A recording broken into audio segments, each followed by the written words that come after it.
vague. But I think next year there's a good opportunity. We've been fun. Good afternoon, everyone. Hope you all can hear us out there. So welcome to the June State Tech Committee meeting. I know it's been a busy week across Nebraska with different events going on, but thanks for taking the time out this afternoon to be with us in person or virtually.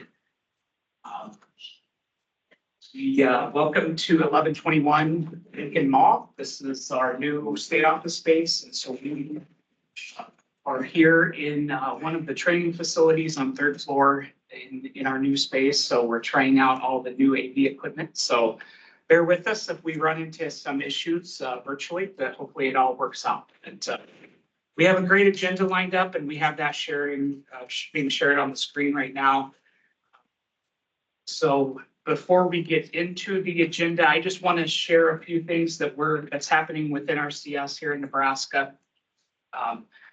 Working through obligating all the different environmental quality incentive program and the conservation stewardship programs, working on obligating those as we speak across the state with our field offices. And I'm sure that John will go into to that in more detail, greater detail. So that's taking place.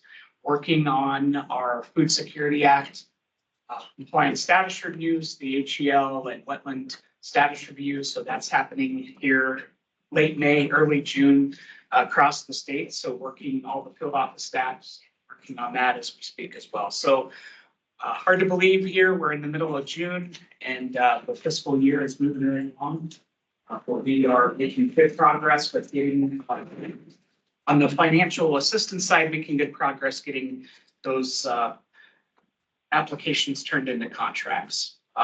Just wanted to share, since we are here in the summer months, that we have a robust pathway or intern program here in Nebraska NRCS. We have 20 different interns that started or will start here soon across the state. So just wanted to share that if you have an opportunity as partners to interact with their pathways or our interns, I would encourage that. And just know that we have them 20 different interns across the state. So great to have them on board here over the summer months. So that's exciting. The interns will be here in Lincoln here in a couple weeks for orientation. So excited to have them here in the state office coming up. This week, on a side note, I know a lot of different partner events taking place. The NARD Basin Tour was held earlier this week, Monday, Tuesday, out in the Republican Basin, so was able to participate in that. Yesterday, was able to participate in the Nebraska Grazing Lane Coalition Tour up there in Custer County. So great event, got a little sun, nice and warm day, but it was well worth it, and was able to spend time on 2 different producers' operations there for the range lane tour. So very good day, and good to be back here in Lincoln this afternoon. Wanted to also just share more of an update with the different staffing that's taking place. To put it in perspective, Nebraska NRCS has had a net positive gain of 21 employees from a year ago this time, here from June 2023 to this week. So we are working progressively to get to hire employees across the state, all field office, area office, state office staff. So just wanted to share that to put in perspective. Making good progress with that. And of course, along with those new hires, it comes with training. So just here within this fiscal year, definitely have completed at least 11 different technical trainings here in state-led trainings, covering roughly 649 employees. Of course, some repeat employees getting additional training on different training courses. So, anywhere from just a few weeks ago, kicked off our Conservation Planning Part 2 training out in Lexington, cultural resources training, our pro training, advanced survey training was last week out in Curtis. So definitely spending time here with our employees to get them the technical training they need. So just wanted to share that as a reference that's happening this summer. So with that, let's get right into the agenda. And it's great to have Nick Strathable. Sorry, I knew I was going to do the opposite of what I said here with the National Ag Statistics Survey. Here, several months ago, the 2022 Census of Ag got released. So I just asked him to come and speak and give us the State Technical Committee kind of a briefing overview of that. And I'm looking forward to hear what you have to say, Nick. So thank you for coming. Right. Thanks for having me.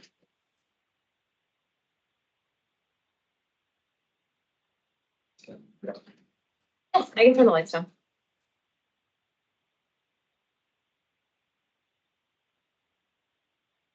Oh, not that one.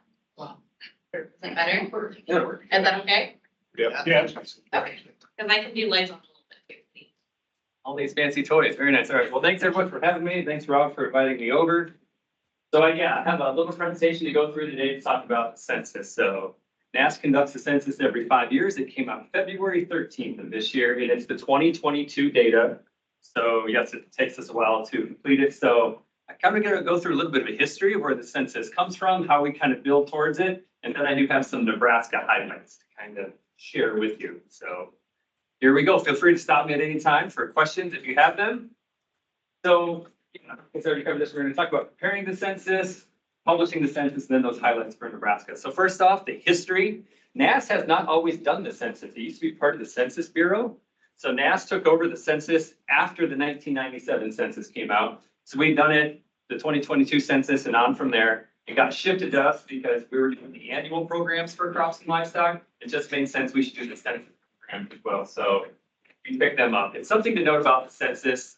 It is the most complete data set NAS has. You can go state by state. You're going to see the same tables, the same state and county level data that's out there. And we even published our data by congressional districts, watersheds, and zip codes. So if you want to get comparability across states, the census is what you're going to look for. And we have demographic data, which is about the only place we publish it is in the census.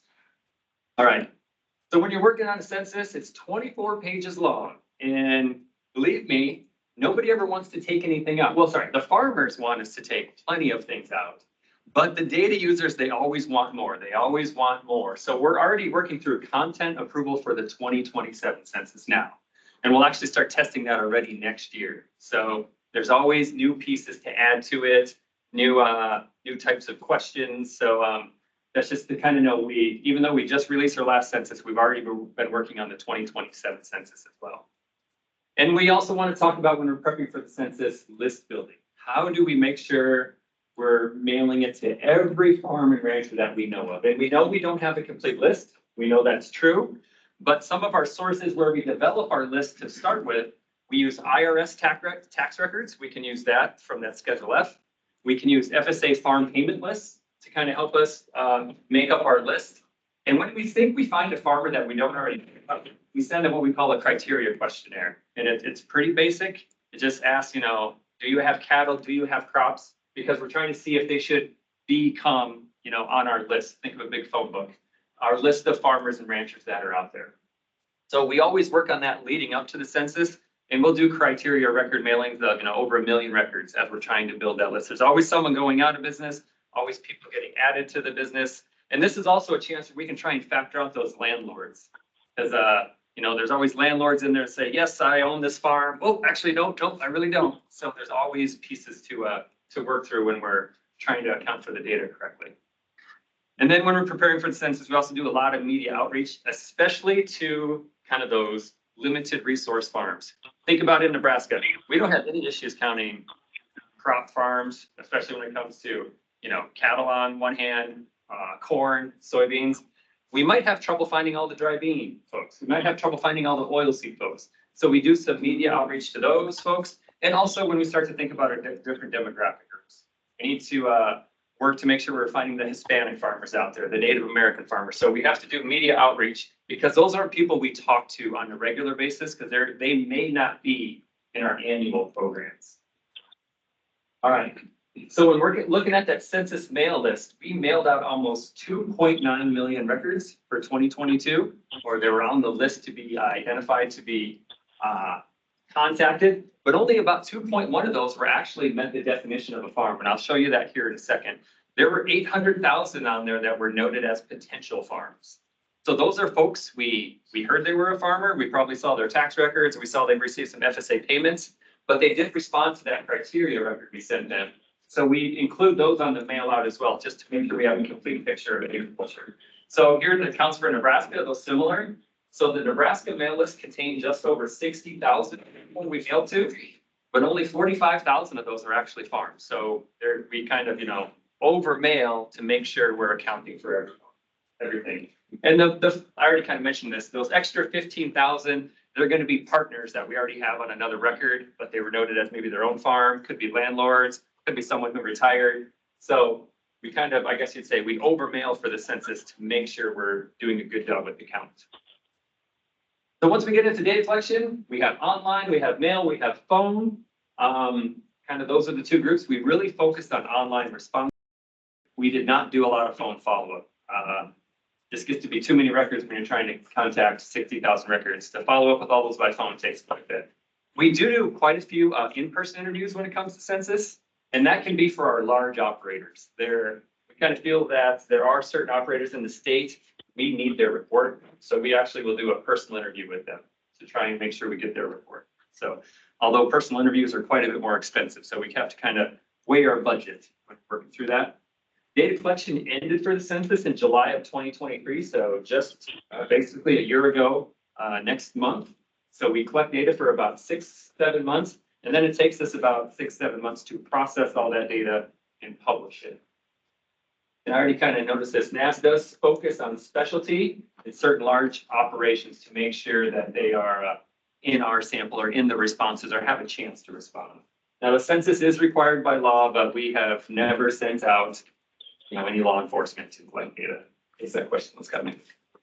All right, so once we get in for census data processing, we look through all those records when they come into our office. So it goes through an edit just to kind of be real simple. It's going to look for things like, do we get a 500 bushel corn yield? Is that really correct? It's going to look for things like, well, they harvested crops, but they didn't have any seed or chemical expense. It's going to look for relationships like that. And it's going to flag that for an editor to come look at that. So those are things we look through, and the edit can help us with that. But that's kind of what we're looking to make sure the record is reasonable, I guess you would say.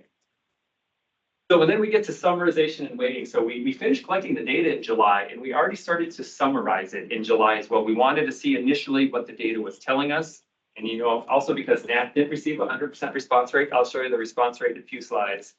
And NAS has several weighting factors because not everybody responded. We have to weight the data up to Nebraska level data set and then a US level data set. So I don't know how long ago some of you took your statistics classes, but we have a non-response adjustment in there. So that's for folks who just didn't respond. We have a coverage adjustment in our census because, well, we didn't have everybody, we probably didn't mail to everybody. So there's a coverage adjustment there. And when that's all said and done, just to oversimplify this, each record in the census can receive a weight of anywhere from a 1 to a 6. Now, this is all in the census appendix. So if you wanted to go look at it, actually see the math that goes with it, you are welcome to go check it out. I believe it's in appendix A or B of the census form, and it takes you through how NAS does the non-response adjustment. So when each record can get a weight of a 1 or a 6, how do you determine which records get weighted? Well, another thing that NAS likes to employ is we call it a calibration routine. So in Nebraska, we can take FSA certified acres over here. And so we know, well, FSA is telling us certified that there's supposed to be over 9 million acres of corn. We can give that to our summary routine. And as it's working through the records and applying these weights to those, it will look for records that, hey, we need to give this record a weight of a 2 or a 3 because that's going to help us get to that 9 million acres of corn. So if NAS has an independent data source, we can use that in our summary routine. So we can use kind of basically a target, and it's a wide target. It's just to make sure it's reasonable. We can use it for corn, for soybeans. We have a way to kind of use it for cattle and hogs as well, but we can basically use it for a lot of the FSA certified crops. because that's the way to make sure our data gets weighted correctly to the right spot. Because once again, we didn't get 100% response rate. So that's kind of what it's showing there. So if we have an independent data source, we can kind of use that to guide our summary routine. Some special considerations for the census include we have many producers who operate across state lines, but their census report can only be summarized in one county. So when you're doing the census, it's on page 2, you note all the counties you work in, and whatever one had the highest value of sales is where your report's going to be summarized. So those are some things we have to look at when we're doing the census. Sometimes folks look at it and think, well, this record should be in this county or that county. Normally that works itself out because there's enough people moving from county to county. That's not a huge deal, but that is something to think about for the census, something we need to look at. And for large multi-county operations, this is very true for livestock. We actually have to break those out and we give them a farm record in every county they're in. So think, let's say, think of a large feedlot. They have 3 county locations. And if we summarize all 150,000 head in the same county, that's not going to work out for us. So for that feedlot, we'll have a 50,000 head record for this county, and this county. We'll break it out to make sure it ends up in the right spot. We don't have to do that a lot for crops, but we do have to do it for cattle on feed, hogs, and some of our poultry operations as well, to make sure they're summarized in the right spot. And we have to ask those producers to be able to report on the county level basis instead of just a total number for their operation. A few of the other data limitations are going to be already talked about multi-county operations. What would be those weighted records? So if we think about Nebraska, and we think about some of the demographic data, if you're flipping through the census and you come to, let's say, Lancaster County, and it says there's 7 Native American producers there.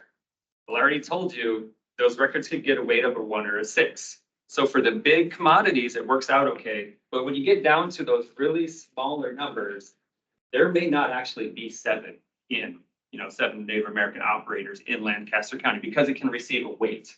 So we do watch how we're weighting those records very carefully, especially when it comes to our demographic data and our specialty farms.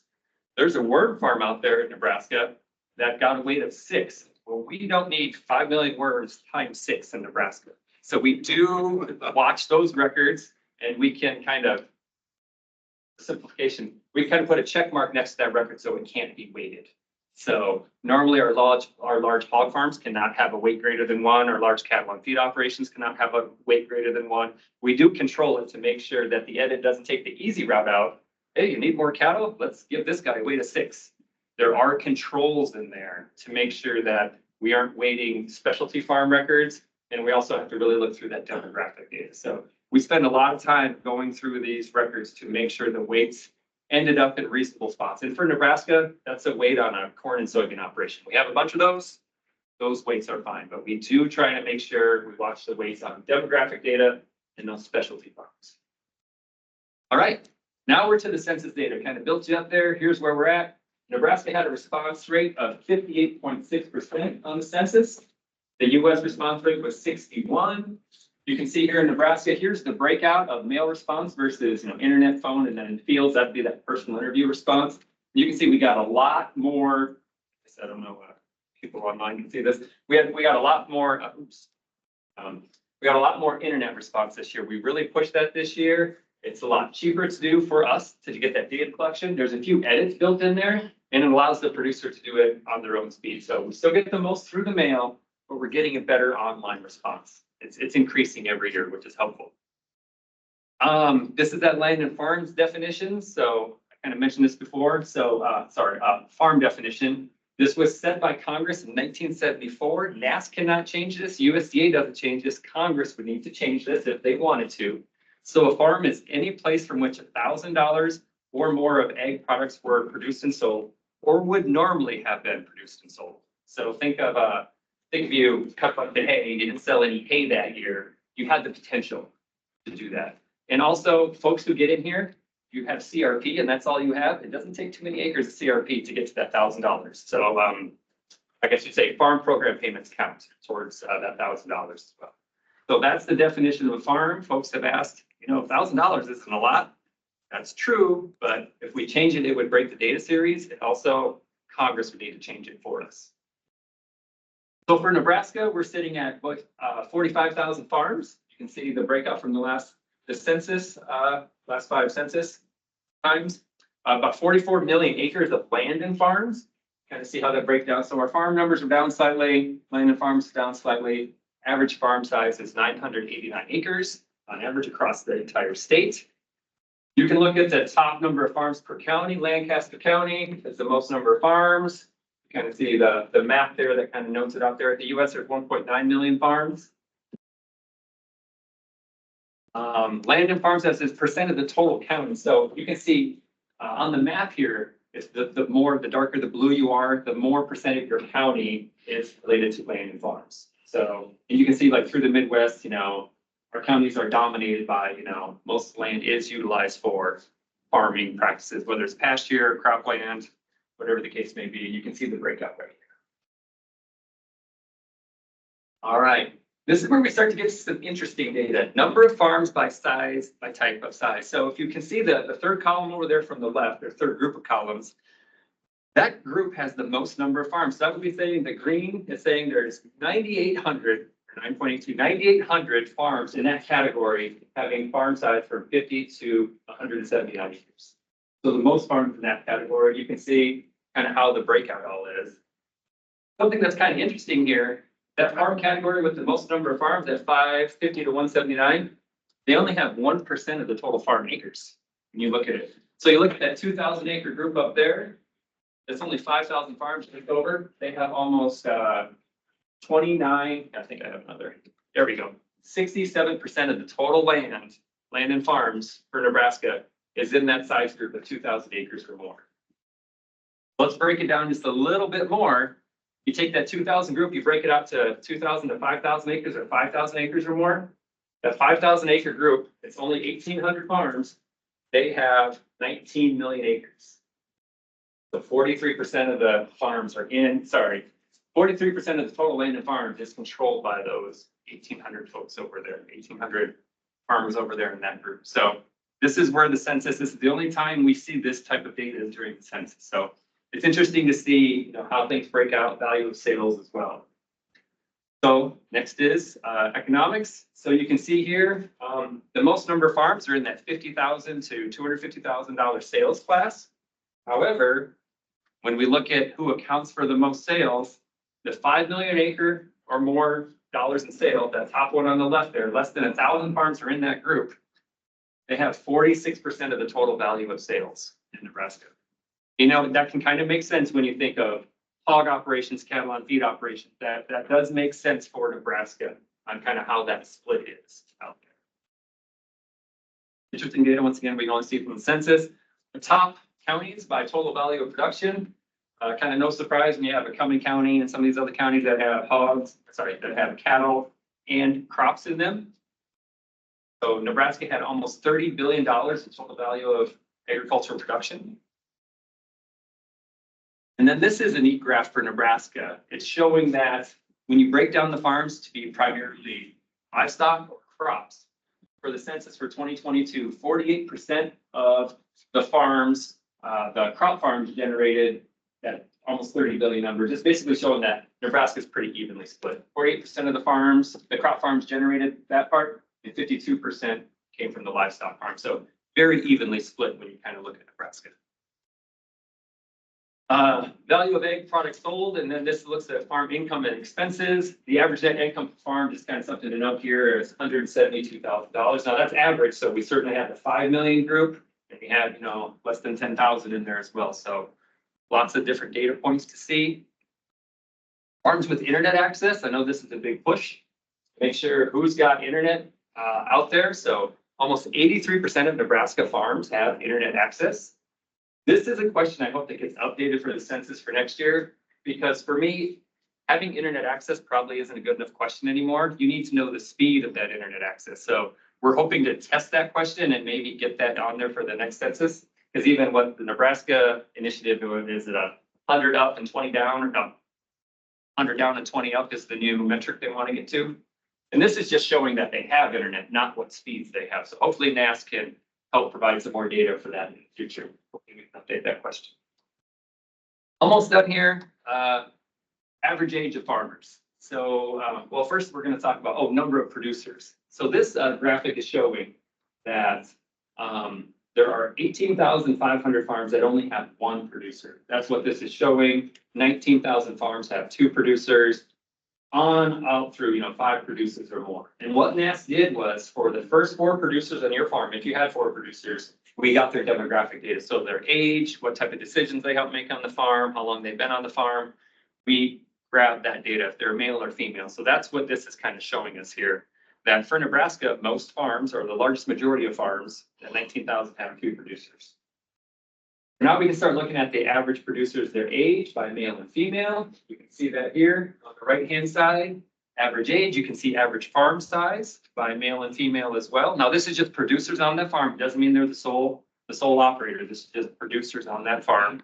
And you can even see the total value of production on here. So you can see for Nebraska, 33% of all producers are female. That's what this bottom graphic here under the US is showing us. Next, you can see decision makings by male and female. So, and once again, they had check boxes they could fill out as they completed this. So marketing decisions, 50% of the females were involved in that, where 72% of the males were, and kind of on through. Estate planning, that's one category where the females were a bigger part of that than the males were. And then we start breaking this down by the age of operator. So the average age of all producers was 56.9 for 2022. So Nebraska, in the last 5 years, from census to census, the producers aged a half a year. Now we're gonna start looking at young producers. So a young producer is someone who is 34 and younger. So under 35, you can see Nebraska's producers, 11% of them are under 35 years of age. The average age is 29, and you can kind of see their average value of production. Now, remember, they can still be farming, with older producers. This is just on the farm that they're associated with. It doesn't mean that they're a sole proprietor or anything like that. This is their group of farms.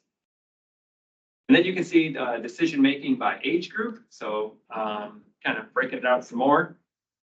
Someone kind of told me that, you can see the 65 and older class, they aren't as involved in livestock, and the young folks are. Someone said it's because the young folks are willing to chase the cattle. I don't know if that's true or not. There's some anecdotes you can tell yourself there.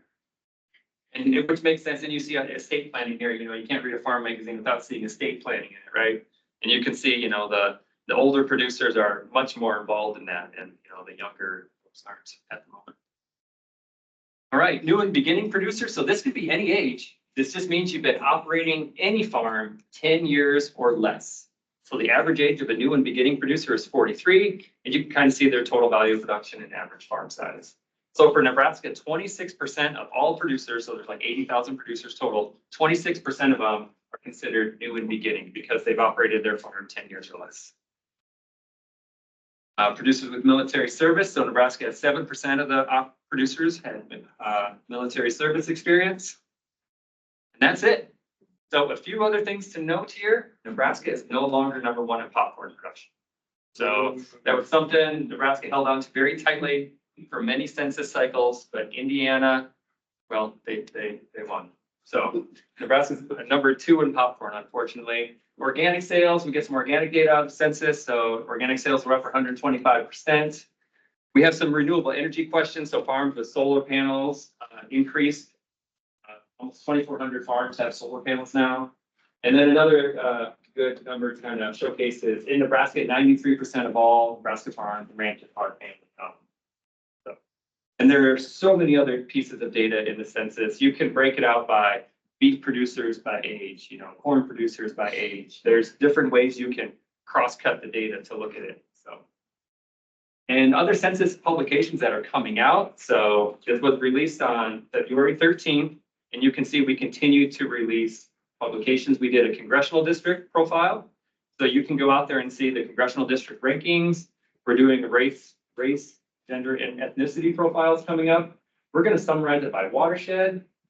We're going to summarize it by zip codes. We're going to live off this data for a while. So we cross tab it a lot. And NAS will also do special tabulations for you. So if there's something you'd like to see, you want to see how many, beef producers also do this, and it's not in the census table, NAS will take the time to do those, special tabulations for you as well.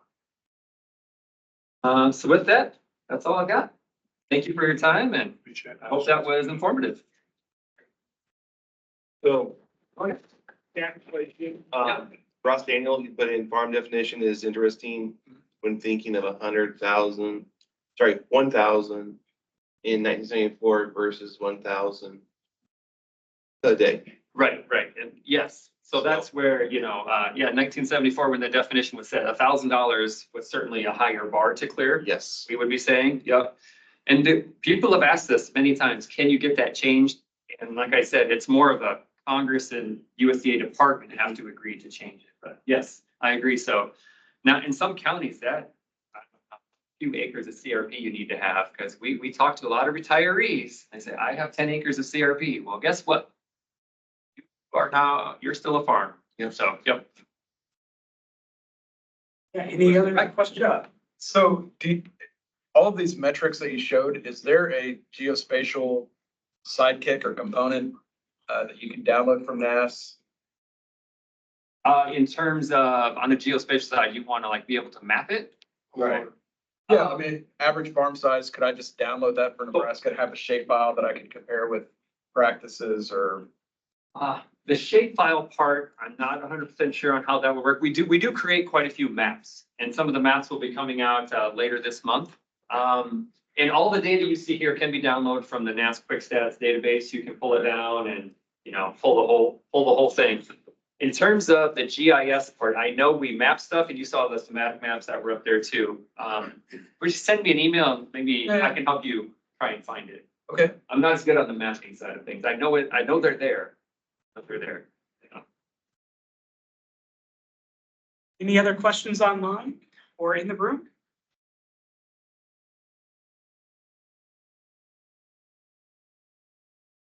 Thank you. I appreciate it. And Tammy, we'll if anyone online that we need to clarify. Yes, With the actually, I phone was just gonna say that. So we have two phone numbers. One is a 402-644-1890. One is a 308-340-7929. You could either unmute yourself and tell me who you are, or you can email me that you were online today. That would be very helpful. And then anybody who is in there that has not signed the sign-in for today, anybody else that's not?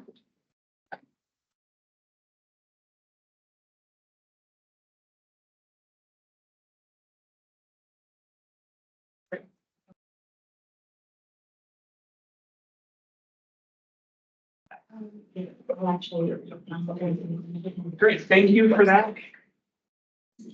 Yeah, the folks that are joining virtually with the phone number, if you can let Tammy know, that would be greatly appreciated. All right, next on the agenda is our state soil scientist, Carlos, is going to give us an update on soil health outreach. And I know he's got some exciting things to share with us today. So Carlos, do you have a PowerPoint? I do. And if it was up to me, I would do one of those like slideshows where it's just music and going picture after picture, but we'll be a little bit more professional today and do it the right way. So thanks, Rob. Yeah.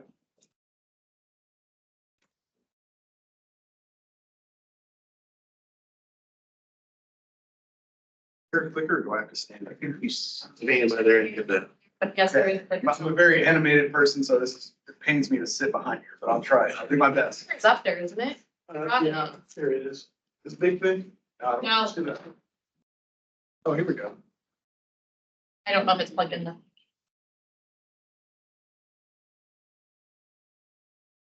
Plug in the hole there. Yeah, I'll stand. I'm just, sorry. So today I'm going to talk about our soil health outreach for the state.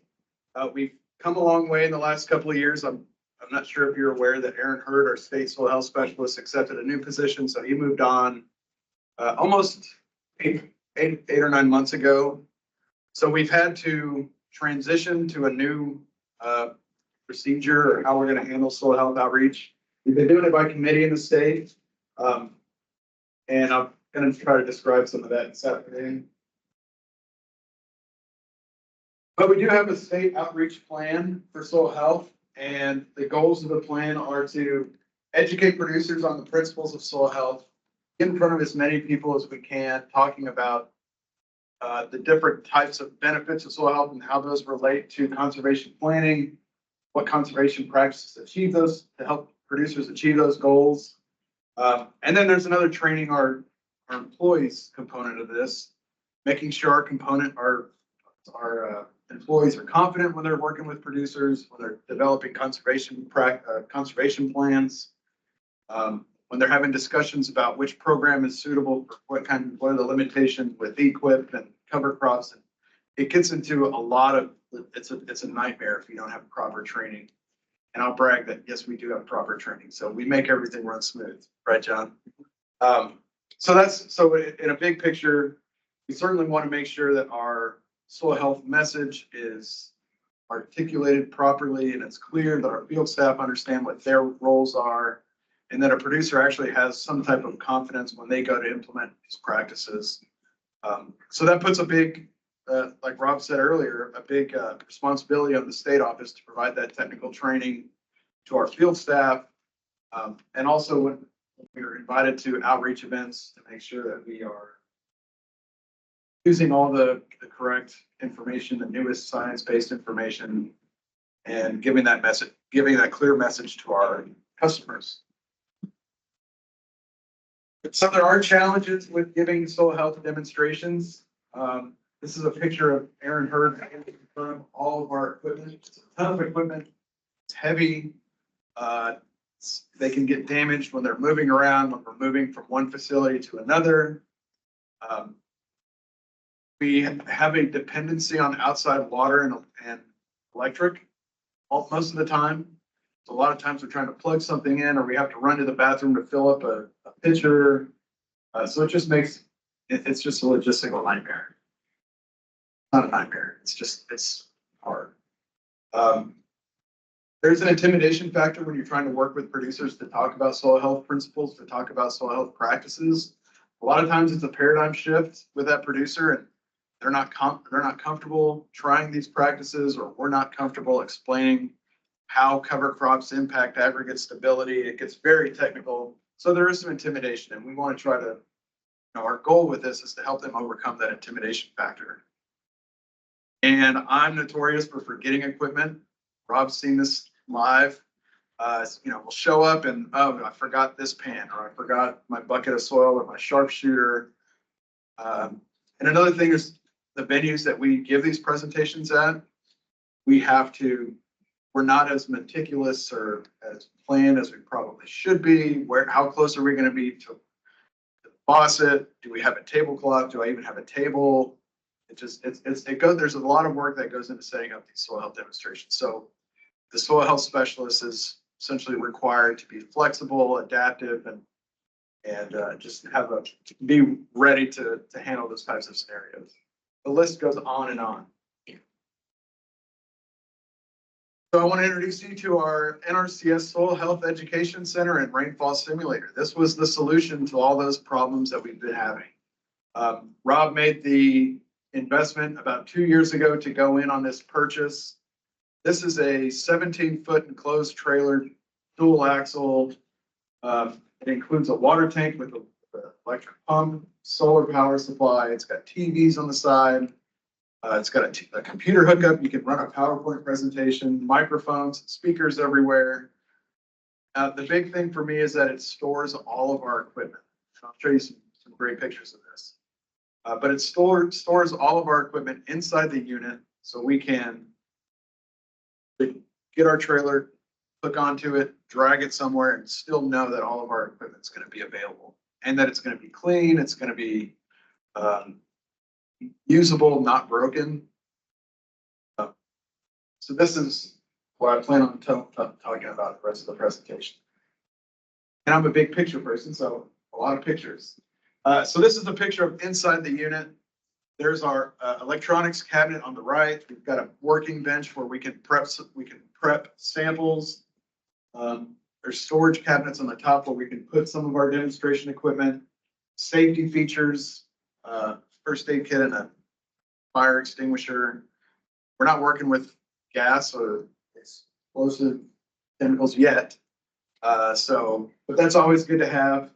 On the right-hand side, this is a storage cabinet where we can put our trays of soil and we can drive down the road with this equipment. The water tank is down here in the bottom. And again, more storage on the top. So we've got more storage than we know what to do with, but that's a really good problem to have. Here on the right-hand side, we have another rainfall simulator.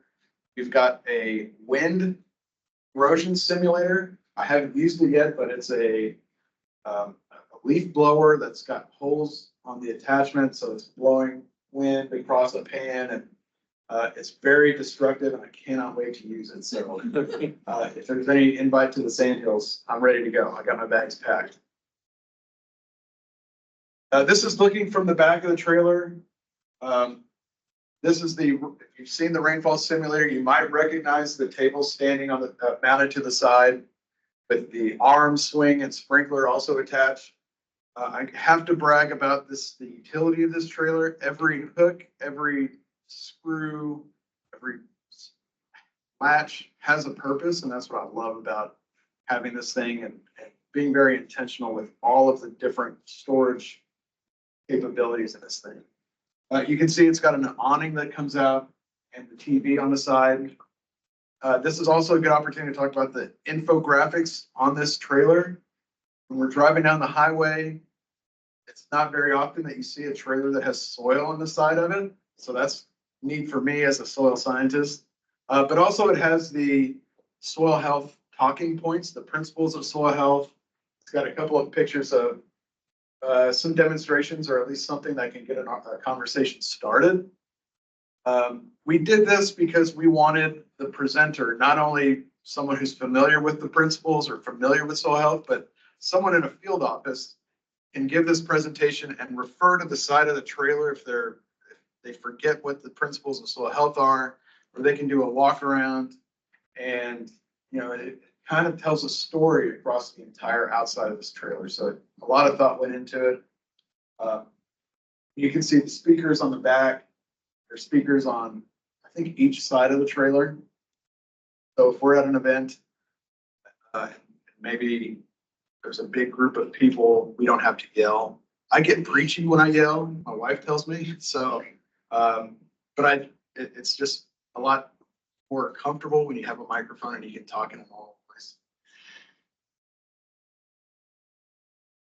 So here's some examples of some of the events that we've been involved in so far. The picture on the left is a picture from earlier this week at the Nebraska Grazing Land Coalition Tour. We were in the Sandhills. We were miles from any type of electricity or water source, and we were still able to give a presentation. I want to say in the middle of nowhere. I don't want to offend anybody, but we were in the middle of a couple 100-acre pasture, and we were able to give a presentation. The picture on the right is out in Sydney and the Panhandle. Again, it was very windy, so we had to move our trailer behind the barn, and we were still able to give a presentation without being hooked up to water, without having electric. And I think this might be the only picture where I have all of our equipment laid out. That you can see on the far side is our rainfall simulator, the table with 5 pans. I mean, bore you, but it's not a whole lot that goes into it. We have our big table. We've got a table where we put the slate test and we put a couple of other tabletop demonstrations. So it's a lot of equipment. If we do a presentation with all of our equipment, it comes out to be about an hour's worth of material. And then again, with the TV on the side, you can give a presentation from your computer. The police wouldn't let me stop traffic to put the trailer down here, or else I would have been in the parking lot giving you this presentation. So, here's another presentation that we did at Lake Wanahoo. But I wanted to show you this because it shows the other side of the trailer. It has a profile picture of the state soil of Nebraska, which is the Holdridge Soil Series. The back has some words. I feel like I'll get rear-ended one day just because it's got a lot going on the back, but we'll hope that doesn't happen. But again, we wanted to use this as an opportunity, not only as when you're giving a presentation to refer to pictures, but also to be this driving billboard, traveling billboard for USDA. Some of the neat things that we're showcasing with soil health. So the goal with Rob, when we talked about this initially, was we want to wear the wheels off of this thing. So right now we've probably had it in production for a couple of months, and we maybe put 1,500 miles on it. So we're really hoping to use it. We hope there's a need for it. And the reason I asked to present today was because I'm trying to ask you if you have any needs or requests for a soil health demonstration. We have the capacity to deliver it without all of these nightmarish logistics. We can show up if you have a parking lot, if you have any type of whether it's an internal meeting with your groups, or if it's an external group meeting or outreach event, and you feel like soil health has a role in that or can play some type of role in it, it would be beneficial for your staffs or for a group to hear. Please feel free to give us a call or send me a message. Right now, through the end of the season, we have an event at least once a month, but like I said, we really want to wear the tires off this thing out there. Not only get our message across with soil health and the benefits of soil health, but also just meet with these producers that are trying these things and advocate for further education. And the value that this has for producers when we can collect the sample from their farms and run them, you know, they're just so interested to see how their soils would compare with the one. Have that opportunity with this. So this is a picture of the leadership team. Some of us, when we had the trailer delivered, TV is on, the screens are open. So this is a statewide effort that we're all really excited about. This is a picture of Rob. It can be an event where we get the crowd involved and really just have a good time. It's really fun to show. And after we're done, we get the funnest questions and the Q&A, and people will always, when it's said and done and the group has to leave, we still get people that want to come over and talk about it. And it's a really important demonstration for people to hear or for people to see if they haven't ever seen it before. That's all I have today. Does anybody have any questions for me? Could just open up this isn't my computer. I'm tempted to just scroll through a bunch of pictures and show it all off, but I'll spare you that. But yeah, here's my yeah, go ahead, Kate. I'm curious, has Extension reached out much about this? I know there's a lot of folks over at Extension that do a lot of soil health, ag.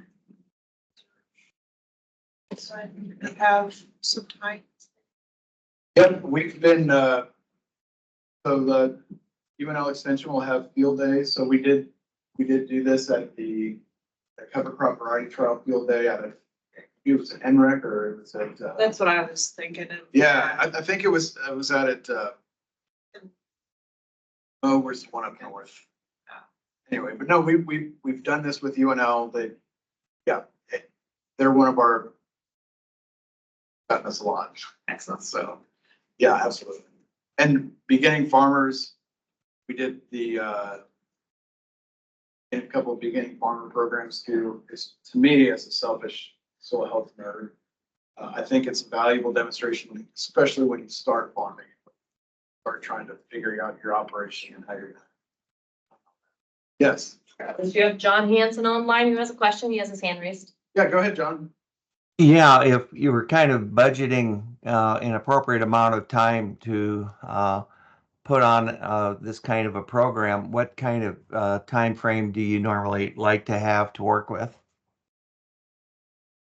Well, John, I think the best thing to do is just test the water and tell me when you need it by, and we can see if we can make it work. I think the time block, like to devote an hour, 30 minutes. right. I think that's. Yeah. Okay, sorry, John. Yeah, we have done anywhere from 30 minutes to an hour, depending on what your needs are. Like I said, we have the availability or the opportunity to have a presentation. So if it's a complete from square one, what is soil health, and then doing the simulator, I mean, we can do anything from 30 minutes to an hour and a half probably. So, but anything less than 30 minutes will tend to Yep. negotiate a little bit more. Yeah, and especially if you've got some folks who have questions, well, you don't want to discourage those, and so I was thinking something in that probably hour and a half. Yeah, Thank you. You, if you have any ideas, just shoot me an email. We've done this rainfall simulator now at Lincoln Earth Day, and so there's no wrong event, I guess I can say. But again, because it's so important for us to get the message out, to talk about NRCS, to talk about soil health and the principles, now's the time. We feel like now's a really good time for us with this equipment available. And then where is this physically headquartered, just to kind of get an idea about how long it would take, depending on where we would maybe invite you to go? Right now, the trailer is housed here in Lincoln. But today, the trailer is in Scotts Bluff at a Soil and Water Conservation Society meeting. So gave me permission to travel this thing across the state. So Great. open to any ideas. Thanks, John. All right, any other questions? Great, thank you. Thanks, John. And it is very, just even yesterday out with the trailer, the visual aspect is unbelievable. And then being able to turn the soil profile over with the conventional till soil and show that how there's no infiltration, and it's really a very interactive and visual demo. So that's great. Thank you. All right, thanks, Rob. All right, moving right along, we have Jana with the FSA giving us a program update.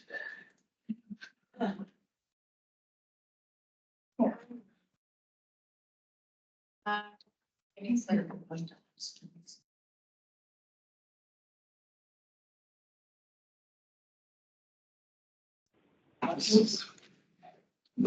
Janice, your members are joining, Okay, so just, give them a minute. Yep. Second. Yep.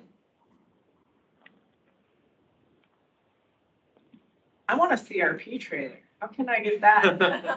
That's what I kept thinking the whole time. We need a CRP trailer. We don't have money though, so.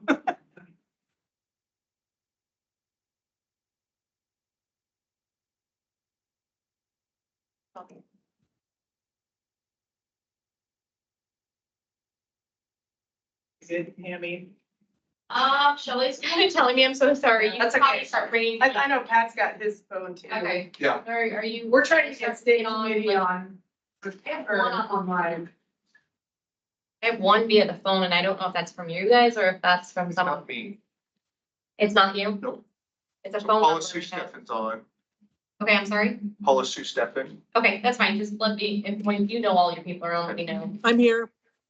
I'm here. Yeah, if there's any of our state committee members, feel free to chime in and let us know you're online.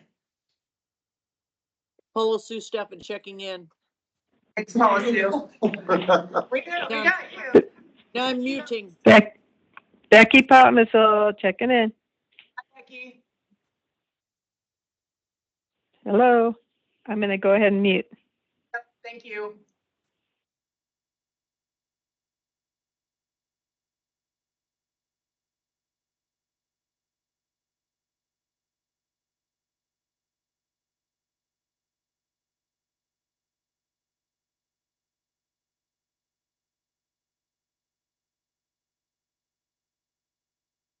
Oh, there's another one.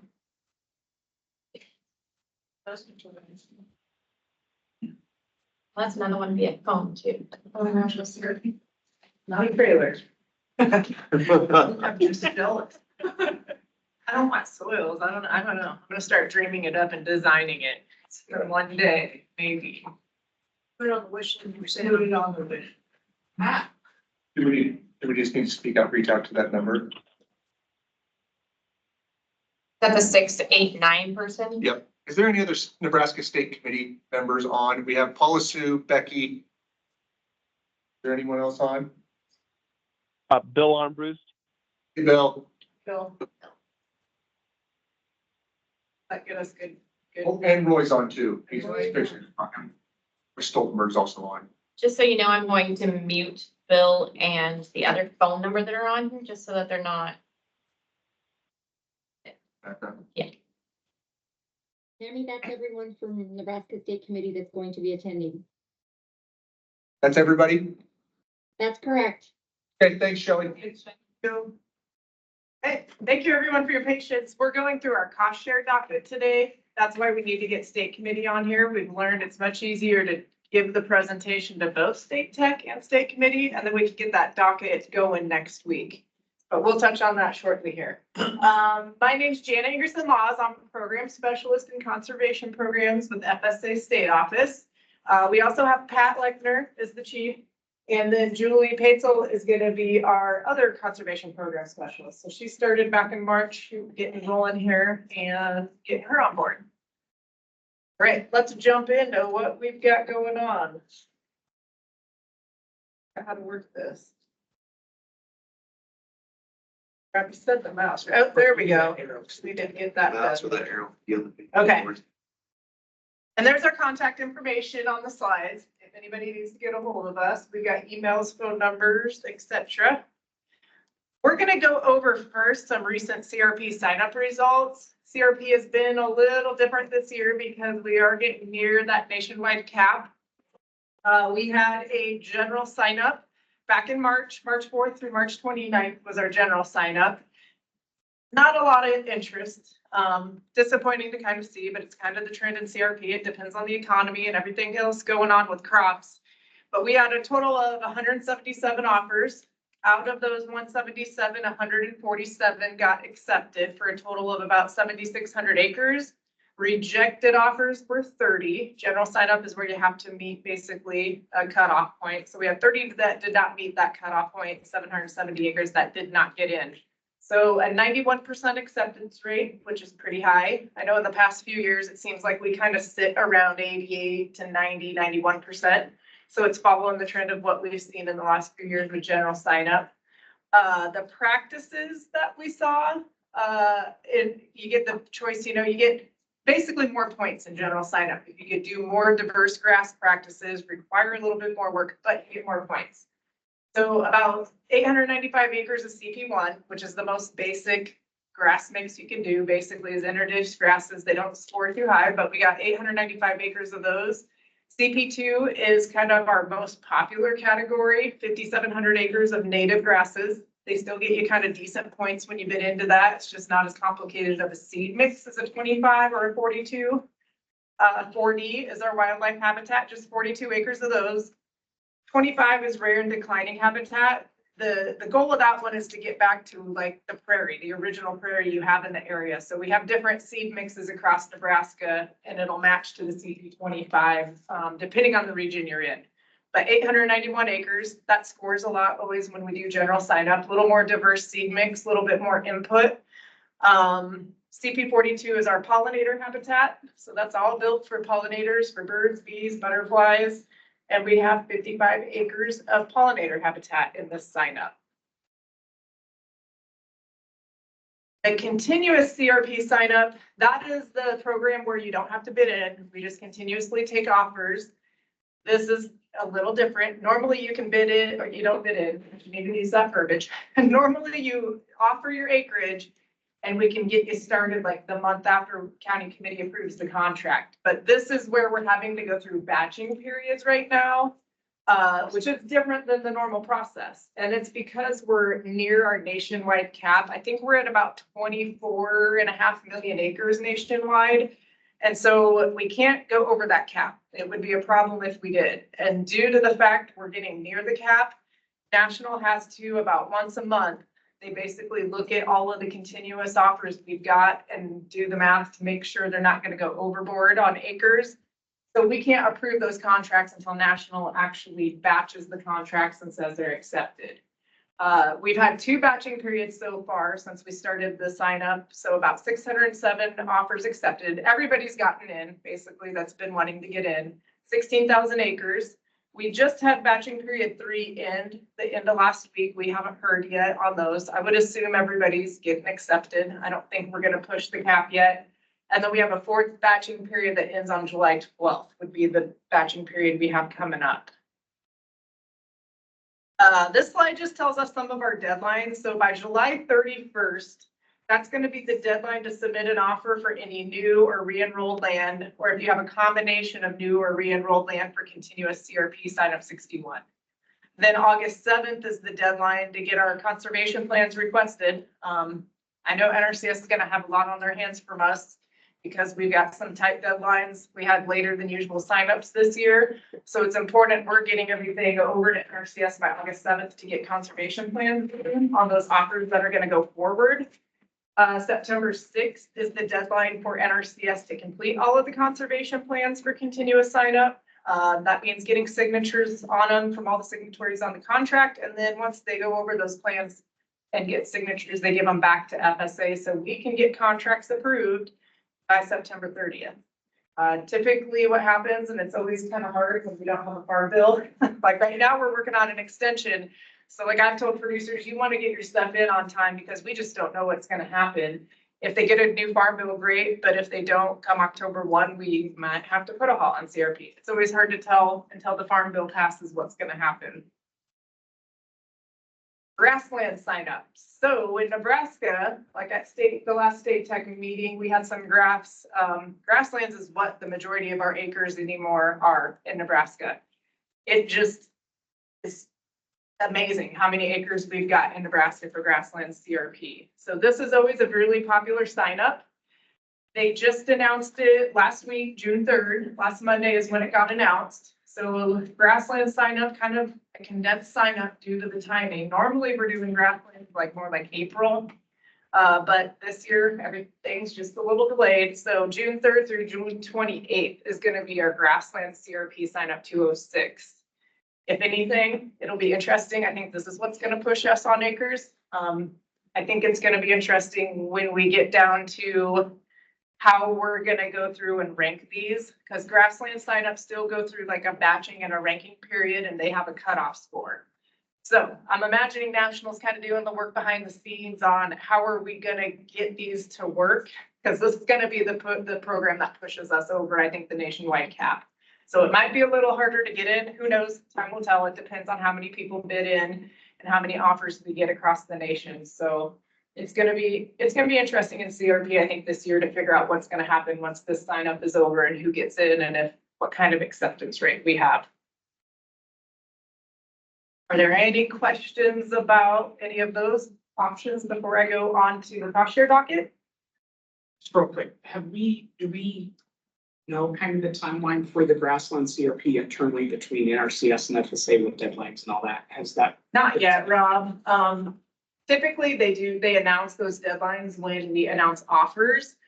My guess is it's gonna be interim plans like we've done in the past, just because we're on such a tight time frame again. I know in the last couple of years, so basically instead of a full conservation plan getting written by September, early September, a lot of times with grasslands, since we keep getting into these condensed timeframes and too much workload on both agencies, honestly, they let us use an interim conservation plan, which is basically kind of a sheet of a paper that says, we agree we're going to get a conservation plan done, we're going to follow it so we can approve the contract, and then NRCS starts working on those plans. Like last year, they had to be done by the end of December is what the timing was last year. So we'll see. Once they announce offers is typically when they announce those dates. And I'm going to get Fred, John, you guys, I actually made a big timeline of all these deadlines coming up into one. I took continuous general grasslands, whatever I have, and I put it into one on our section call last week. So that might help you guys out too, to see a whole calendar view of it. Yeah, FSA and NRCS, we both have a ton of workload right now with acreage reporting and these CRP signups going on at the same time. It's a lot on our county offices to get all that work done. I hate to see grasslands get pushed to June, but that's what happens. So we gotta handle it. Okay, with that, I'm gonna go into our 2024 dockets. Normally, these are done more like in January, but this year, due to our time crunch, we've all had just massive workloads, so we're a little behind than usual, but we're still gonna be able to catch using these rates on any of the conservation plans that are getting written basically in the next week on. We'll be using these rates. Right now, they use the 23 rates. Like if we've accepted somebody earlier in the year, they're 23 rates. So we're trying to get this pushed out there next week so we can start using these 24 rates. Again, here's our policy. We have to review our dockets with state committee to develop the cost share policy that's into CRP. And we have to consult with the state tech committee also. Nebraska rates we establish at the state level. We've done that for years for CRP. We take them to the state level. We work with NRCS. I know Fred and Rich, and we've all been working together to get these rates together and set to get used and to benefit our producers and benefit our offices. Cost share for seed, we can never pay more than half the seed cost. That came in with this farm bill. So we're never paying anybody over half of their cost for what they actually pay for the seed. It is important to know, due to especially seed rates fluctuating, I mean, we're grasping one point in time. And so when we're trying to write these dockets, we're trying to get the most accurate seed rate, but we all know that seed is all over the place. It's a supply and demand issue. So it's good to know that the local county committees, if we happen to get receipts in and those seed rates are just not in line with what the receipts are coming in, the local county committee does have authority to increase or decrease rates or extents on case-by-case basis if our state rates aren't in line. So that's kind of a safety net we go by, letting those committees change rates, because we know seed rates change. It's a supply and demand issue, and trying to capture it in one point in time is really tough. So all of our components that we look at, they're reviewed and consistent with NRCS equipped rates whenever we can use them. Why reinvent the wheel? So we really work with NRCS and the rates that they've already set for the local Nebraska rates to get those lined up to go with our CRP. A reminder on Clear 30, that's kind of a newer program still with the 18 Farm Bill. Those are 30-year CRP contracts. You have to have expiring CRP, and it's really aiming to get those water quality practices like CP21, CP8, the waterways and the filter strips, basically. They nationally wants to push to get water quality improvement practices into a 30-year contract if possible. So what we call that is maintenance payment rates. We have to build a docket just like we do with regular CRP. We have to build a docket for Clear 30. Good thing about Clear 30, I mean, you get a huge inflationary jump on it, 27.5% of your rental rate inflated because it's a 30-year contract. And then we're paying a maintenance rate when we pay. We don't use cost share. They use different verbiage for it. Basically, it's maintenance throughout the 30 years of the contract. So it's a 75% payment rate instead of half. So you're actually getting paid a higher cost share rate on those maintenance type of items for your projects out there.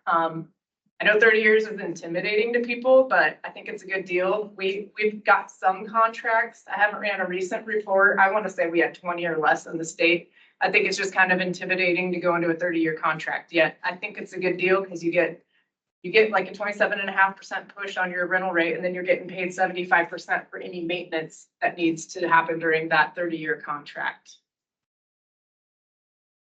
And maintenance, this is a list of our different activities, basically. When we have NRCS rec conservation plans, these are the type of items we're putting in there. Site preps, mowing, maintenance of structures. If we need to reestablish something that got damaged or destroyed, could be any more. We've got tornadoes, we've got flooding, we've got wildfires. So we would be able to cost share to reestablish these practices too, if something were to happen through no fault of that participant. For fiscal year 24, both rates, they really correspond. Our dockets really line up the same. So I'm not going to go over individually CRP and Clear 30. They're pretty much the same type of docket. It's just that Clear 30 is paying 75%, CRP is paying half. I'll go over kind of just by component what we've changed. So these components are all lining up with the tech codes that NRCS uses. We saw a lot of increased rates across the board, way more increased rates than decreased, which is good. We're gonna get more money for people. On brush management, the 315 herbaceous weed control, I just grouped all of the seed components together because all of our seed mixes went up in price is what's happened. That's to be expected. So we've done increases on all of the different type of seed covers out there that we use for CRP. No-till drilling. I know we had counties request throughout Nebraska that we increase that rate. And so I had counties from across the state send me copies of what contractor bills have been. So we went up to about $28.50 an acre for no-till drilling. We kind of had a variety across the state, but that was the state average from the receipts I collected from everybody. The cover crops are going up, wetland dikes, ponds, windbreak shelter belt establishment, barbed wire fence, or riparian forest buffers, vegetative fire break, grade stabilization structures, the micro irrigation. We've got pollinator boundary designations, hay mulch, tree shrub site prep, pipelines, pumping plants, heavy use protection areas, the spring development, stream crossings, structures for water control, trees and shrubs again under the 612 component, and watering facilities have gone up. Our wells, upland wildlife habitat management for brush piles, the wetland type of practices have also been increased. With that, I'm gonna let Rich or Fred, if you guys have input on any of our increased rates or comments before I go to decreased. Yeah, I might just make one comment that, and you already highlighted it, that for the most part, 95% of this correlates to something we've used for equip. But that drilling one would be an example, and we could do that in the future. We could go to a practice and we just aren't finding, we think things are different here in Nebraska than the NRCS regional components that have available. So then we could reach out and get receipts like you did for drilling. I think that's the only example that you had was drilling, right? Where we That's the only one I went out. our own number. Yeah, like I did cost share workshops across the state the last December, January. And that's the comment I got in a couple of those workshops with our county staff was, hey, our drilling rates aren't high enough. Can we get them increased? So this was our chance to try to do an increase. Cause I think your guys' Ours rates actually went down. Yep, which I'm just gonna add that, that's why we went with yours, is because you were hearing that needs to be higher. And ironically, the NRCS one was lower. So Yep. There's some flexibility there, which is good. Sorry to interrupt. Is there a reason as to why wetland restoration, creation, enhancement is it because there's more demand for it, or it's just higher priority in the plans? I would imagine, and Fred or Rich, also for wetlands, why they've gone up, I would imagine it's. you know why the price went up? Yeah, it's actually inputs. If we're doing wetland restoration, so it isn't really like that we're doing more of it, but if we are going to do it in a particular contract, I'm assuming that what's driving that is the price of fuel, because usually we're moving dirt with big yellow equipment, and that's what's costing more than it did a couple of years ago, so. You're out of money for this go around, right? This last go around What do you need out of money? Water wells. for wells and everything. That's what I was told. That's for CRP. Cause all I have is No, CRP. not for CRP, for equip. That's gonna be this is CRP. Hang on to your question. Yeah, see, I'm doing CRP. That's right, excuse me. And on CRP, we see wells most of the time on our grassland CRP. And so we pay cost share. If you do go into grasslands, you can get cost share on your grassland CRP acres for things like water developments, water facilities, and pipelines. And we do have a lot of that. We have a lot of requests coming in, but you've got to be on a CRP contract with your grassland acres is where we're seeing it. Uh-huh. Seward County, 5 years now, I've been trying to get a water well and a water system on CRP grazing and no money. rejected again. He was rejected in Lancaster and I had Seward. It's grassland, is it a grassland Is it CRP grassland CRP contract? or is it like a CRP2, CRP25 or something? The grassland CRP specific. Grassland CRP. And We trying to can get look into it. CRP, Your first name. Larry Hedkins, representing Nebraska Cattlemen. yeah, because typically on a CRP contract, we have money for cost share. The thing with wells and water developments is NRCS does have to go out and determine there's a resource concern and that it is needed and that we can cost share for it. But we have not ever run out of money for FSA paying cost share on grassland CRP water developments, but. That isn't what we were just told last. And it about 2 wasn't, weeks ago. it wasn't an NRCS program. It is an NCRS program. Okay, we'll check. Fred can check with the local office. I feel like it might be equipped. What about the GRP program? Grassland Reserve Program, Yeah. Grassland Reserve Program, you can't get water developments under that. Okay. That's the old, That's- there's still some contracts out there. We don't do it anymore, but there are some old GRP So that's still out there. GRP, then that would not be eligible. Yeah, if it's GRP, It's grassland CRP. Like in the last couple of years. you can check. See. And we're having other producers across the state telling them that and we're notified about a month ago, there's no money for it. I think people do get confused with our FSA programs and NRCS program. Yeah, but the county technician should know the difference. Yeah, it depends. And But producers get confused too, and that's what's hard is and we. CRP grasslands, we can pay for wells, developments, facilities, as long as you're enrolled in a current contract and NRCS has determined there's a resource concern. Or on the other side of the office, NRCS equip is what normally, right, runs out of funds. Yep. And I think that's where sometimes, and that's why it gets, I think people get confused. There's two different programs going on, two different agencies. CRP for cost share on water developments on CRP grassland acres. We've never run out of money, but NRCS does have to go out and do research and say, hey, there's a need to put this well out there before we can cost share for it. Regional person from York was out to take a look at that, but evidently, I mean, we've had 3 changes in 3 years with people in that office there at Seward. So evidently it's not being applied for under the right system because it is specific system that I'm applying for is grassland CRP. But whether it's been channeled through Equip or something, I don't know. Who do I get a hold of to check that out? Check with you? Yeah, you can check with me and Fred and I can kind of go work and figure out what side of the fence it's on, basically. If it's an NRCS or if it's an FSA, we can look at it. I've got it written down. Any other questions? Okay, I'm gonna move into the decreased rates then. There's not as many, which is a plus. But we did see some rates that are corresponding. All of these that decreased, it's because the equip rates went down. None of them, I wouldn't say any of them were drastic, just maybe a short drop.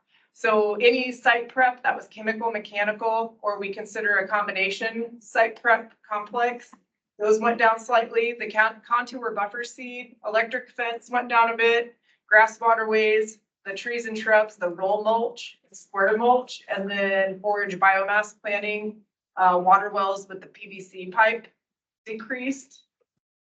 That's it. So we just had one page basically of decreases. There wasn't a lot of decreases this year, which is good. Okay, any other questions about CRP before I jump into emergency conservation? On the phone or chat? I didn't hear any pings, so I think we're good to go. Okay, so ECP. Unfortunately, we all know, I know last night I had hail. It was like, what is happening? It was just sunny and then the hail was coming down. This has been a weird year in Nebraska for weather. So when we have bad weather, what do we have? We have FSA has an emergency conservation program, which can help a lot when we've had a disaster. These pictures here are, that's an old one from a fire out by Scotts Bluff area, but up there, we've got the Howard Greeley had tornadoes. Then we had fires in Lincoln County. Again, could you let the state committee know that they can jump off if they need Okay. to? They're in another meeting. Any state committee members, we've got you. If you've all concurred and are good with docket, you can jump off and go to the next meeting. Unless you want to stay on and listen to me, you can too. But I'll see you in like 2 weeks, so. Okay, so emergency conservation, that's what we've got going on. Tornadoes, fires is kind of our main concern for 2024 so far. Actually, every year since 19, we've been running ECP. 19 was horrendous with the flood. We all know that. And we were slammed with ECP. Since that year, it's been fires. It's been fires and more fires. We pretty much had fire every single year since 19, and we ran ECP in various counties for that. This year, we're getting tornadoes and fires. At this point in time, the counties that we've got approved to run ECP is going to be Lincoln for the Valentine's Day fire they had. Custer County and Lincoln both had the Betty's Way fire that started in Lincoln and then spread up into Custer County. The Logan County had the Stapleton fire back in February. And then Howard Greeley had the April 26th tornado. So that was the same one that kind of hit a lot of areas of the state. They had a couple tornadoes pick up and touch down there and do some damage. I know I just did an ECP workshop in Broken Bow Tuesday, and I know that there's a couple other tornado counties, I think, that are going to be coming into out by Ogallala. Ogallala had 8 tornadoes, I think, in May. So they're probably going to be working on coming into the request to do ECP. They're working on that. What do we see when we do ECP? What kind of practices do we cost share for? So ECP basically pays 50%, no, 75%. I gotta get off CRP. EC1 is debris removal for fence. This is what we're gonna see a lot with fires and tornadoes. Is any of that fence that got burned, any of the fencing that gets blown down, we're gonna pay to remove the damaged fence. And then we would use EC3 to actually replace fencing out there. All the fencing's got to be replaced to NRCS standards and specs. That's the expectation. We do pay to repair fence. It's only at a 25% rate though. You get less money if you're gonna just repair fence. Comments I kind of had on Tuesday at the workshop are some of these producers get out and they start repairing it. They think they can repair it, but then it all snaps because that fire's done a lot of damage and it's just not repairable. And so if we can cost share, we're going to cost share to put that whole new fence back out there. So if they start repairing, they can come in the office. They need to let us know, hey, I went out there. It's not working. I need to replace this fence, and then we can revise the application if county committee agrees to put it back to a replacement. EC5 is something that National just brought back in the last year. So this is emergency wind control, erosion control measures. So cover crops chiseling, contour cross slope chiseling, or deep plowing. There was a need for this a lot with fires. If the fire took out maybe a stubble and the stubble is gone and then the soil is going to blow everywhere, we can possibly pay, if it gets approved, we can try to put cover crops to prevent that soil erosion from happening. Or if they need to go out and do some plowing to get that dirt back in the ground, that's going to be a cost shareable item too. Some huge points of these documentation. So everybody about has cell phones now with cameras. So we need pictures. A lot of times this damage, we don't have time to go out and do on-site inspections all the time. So if we can get pictures, the more pictures, the better, but we also need to know where those pictures are at, correspond them to a map. Cost share, 75% of allowable cost. If for just regular producer, if you're socially disadvantaged, beginning farmer or rancher or limited resource, you do get 90% of the allowable cost. This is a great thing in the last year. You used to only be able to get advance payment on fencing just to go get your supplies. National has made the change that you can get a 25% advance payment on all practices. So that can help you secure contractors, or if you need to go get any material ahead of time, we'll get you a 25% advance payment when we approve your application.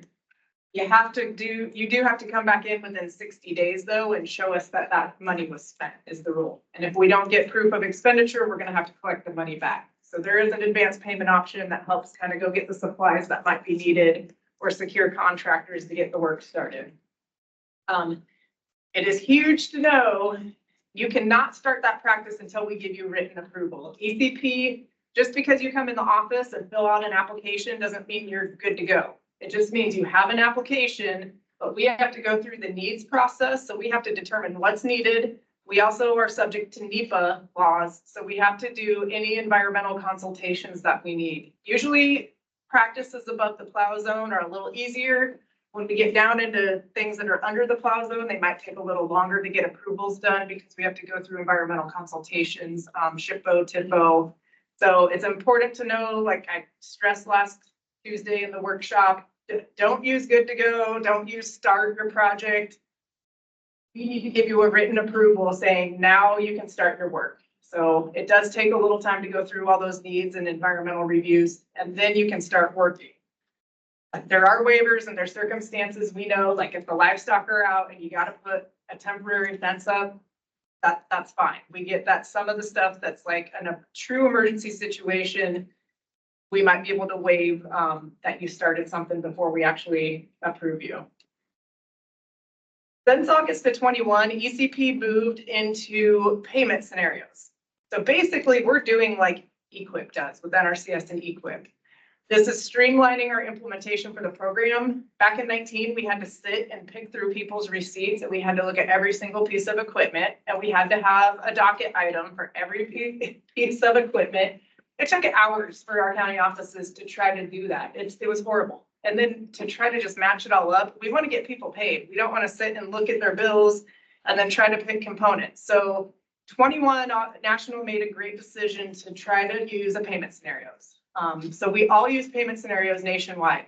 It's improving our timelines. It uses NRCS technical practices. Why reinvent the wheel when it's already there? We're grouped in the Northern Plains. And so they do a national set of payment scenarios, but then they change it down into regional. And then they even go down into state now. That gives us a more reflective price of our region instead of trying to use rates that national sets for the whole entire United States. They do get regional. So these are going to be the typical practice installation cost for conditions of ECP. And it's going to be what is typically needed to meet the minimum requirements of the standard to get it installed and represent the least costly alternative.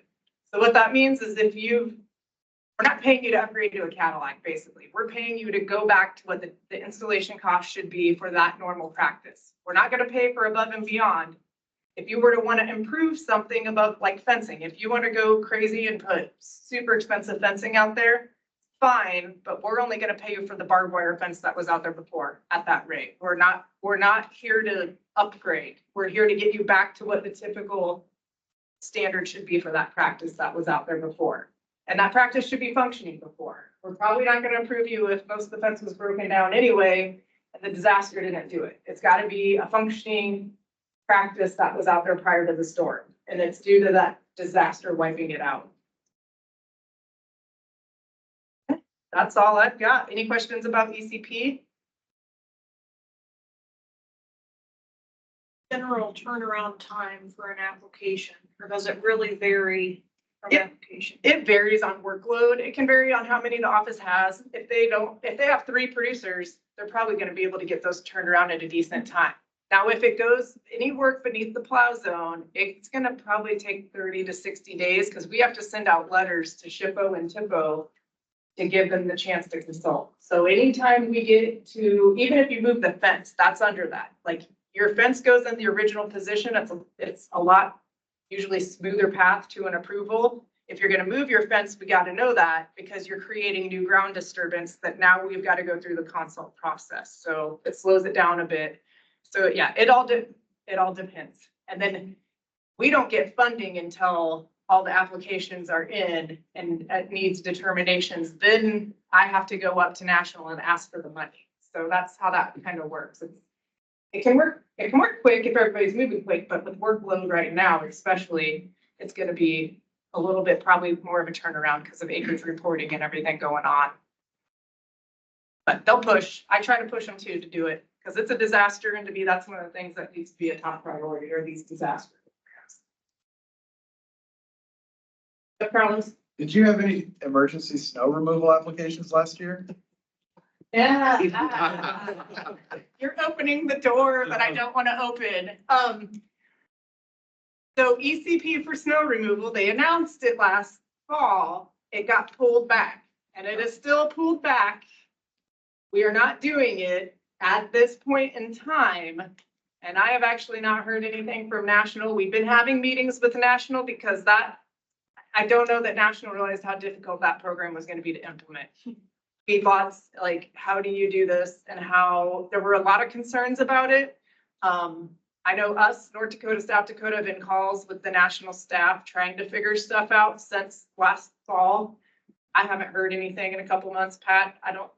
No, I have not. I don't think. They still are continuing to evaluate the policy. They've given no indication that it's going away, just that they're continuing to evaluate the policy, before they release it again. Stay tuned. We'll give you guys updates as soon as we hear them. I hate to push anything out until we get something in writing saying, here, this is what we're doing. So stay tuned. It'll be interesting how I'm a little worried about that workload if that comes through. So we'll see what happens. We're at a pause though. They pulled back that notice basically and said, wait, we need to reevaluate this. So we'll see what happens. All right. Any other questions? All right. Thank you, everybody. Let's take a quick, like 10-minute break. Restrooms for those in the facility here are down the hall to the left, back behind the elevators. Here on 3rd floor. So, and our break room is to the right with vending machines if you'd like that. So let's come back here at 2:45, please. And we'll resume our state tech meeting. Thank you. That's not true. Yeah. Find it, right?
It's. We had. All right, good afternoon, everyone. Welcome back. 1:45, sorry, 2:45, 2:46.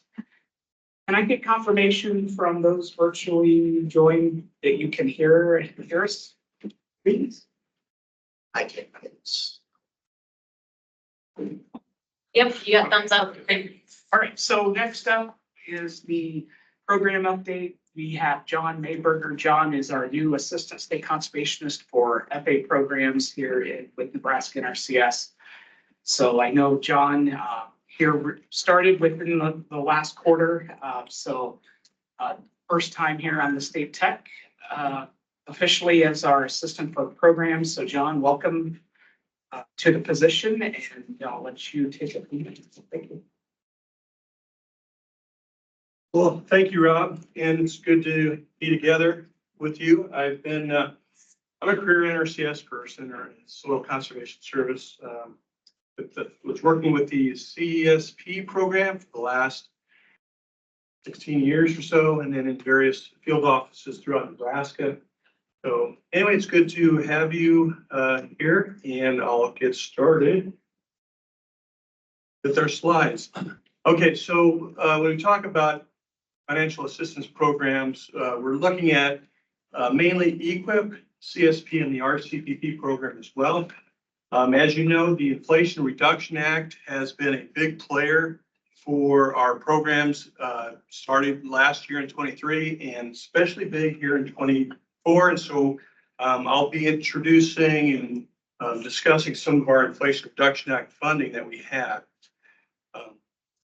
So with our sign-up programs that we have the EQIP and RC, or CSP, I should say, our application cutoff for 24 was actually back in 23, November 17th. So we took all the applications that we are funding this year. Back then, we'll probably do something similar, have an early sign-up in November, and then we'll implement that program as we go through the fiscal year next year. With EQIP and CSP, we used Act Now to implement our IRA funding, our Inflation Reduction Act funding. And with that, using the Act Now principles process, we were able to get 98% of our obligations done at this time of year. And this is pretty good. We had quite a bit of funding. With the EQIP, it translated into 647 contracts, 242,000 acres. And if you're not familiar with the Act Now, Jen mentioned it a little bit, but Act Now is an expedited process in order for us to take applications and bring them into contracts quicker. So we use that for all of our IRA funds this year in both EQIP and CSP. What we do next year is we're formulating what we plan to do. So I don't know if we'll do it all like we did this year for IRA funding, but we'll incorporate it some way. And so for IRA funding, what distinguishes that from other EQIP funding and CSP funding is that you have to have one or more core practice, which is a climate smart ag and forestry core practice that has to be in the application on that contract. And then you can use facilitating practices and activities that support that core practice. And so the core practices are practices that have a direct impact on taking carbon and sequestering it back into the soil and that type of thing. So with the IRA funds, we cannot use IRA funds with general funds. They have to be separated. We can't have a combination in one contract. It's one or the other. And then the with IRA, we have to utilize all the IRA funding, which means we put it into contracts and then we make payments on it. All that has to be done by September 30th of 2031. So after that, that funding is gone. So we have to implement it, put in contracts, and pay on it by that date. And for cooperators who sign up with an IRA contract as well as a general contract, both of those fund sources into their contract goes towards their maximum payment limitations. For EQIP, there's $450,000 maximum payment limitation per farm bill. For CSP, it's $200,000. If we have two contracts, one with IRA funding, one without, you add them together and you cannot exceed those limits. Okay, as I mentioned, the IRA funding began in 2023, and with that, there was a list of climate smart ag and forestry core practices. And so, as you see on this spreadsheet, we'll have the conservation practice name listed down there. If it's highlighted in yellow, it was added new for 24. If it wasn't, then it was already in place back in 23. And then in Nebraska, we made a determination on what are the facilitating practices towards those core practices. So if they're highlighted, it changed from prior years. If it's not highlighted, it's what we had back in 2023. Anyway, that's what really distinguishes what an IRA contract has compared to a general. So we have the different practices listed here. Again, the facilitating practices to this right. Go through all these. Headed south. All right.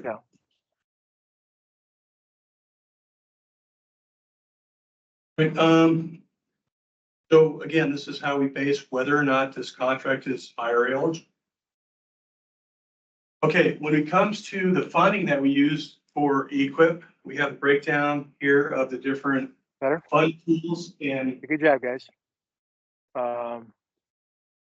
Okay, there's. If you come back closer, I would say if you come back.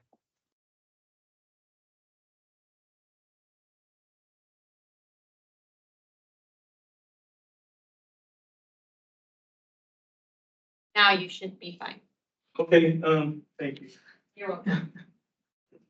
I couldn't figure out who was. We had somebody talking over the line that might not have known it, so we muted everybody. And so if you'd like, have a question, just go ahead and unmute or raise your hand. We'll get you. Okay, so what we have listed here is the funds allocation for IRA and EQIP. As you can see at the top, we had $29 million of IRA funds that came to Nebraska. So 29 million, that's a lot. Our general allocation is only 22 million. So with IRA, it more than doubled what we would normally have gone through. The breakdown of what we have as far as our final estimated allocations are shown. $1,000 for urban and small scale. We would have had more, but our high tunnel practice is not an IRA eligible, climate smart eligible practice, so that's why it wasn't any larger. We funded many more through the general, as you'll see in just a second. Our wildlife incentives, 865,000, Great Plains Conservation or Grassland Initiative, I should say, 1.3 million. Northern bobwhites, 163,000. Historically underserved, 2.3 million. Organic, 110,000. Tribal, 267. Sandhills, Working Lands for Wildlife, 205. And our source water protection was $3.1 million. Okay, so that's what we had for those specific initiatives. In our statewide pools that are beyond that are separated between our different NRD regions, that's another $8.4 million. Oh, I'm sorry, no, that'd be another $20 million. And so that's, so that with our initiatives gives us our $28 million that we have allocated and obligated already into contracts. Of the 29 million, we are just at 98% obligated. Okay, as far as our general allocation breakdown is here, we had $20.4 million of our initial allocation for the general funds, which are separated from the IRA funds. For urban small scale, $500,000. Wildlife incentive, $423,000. Great Plains Grassland Initiative, $1 million. And you can see as we go down through here how it's spread out. I would mention that what we have listed on this as part of our initial allocation was $1 million for animal feeding operations. We've actually spent $2 million. That's, that should be updated, so it's double on there.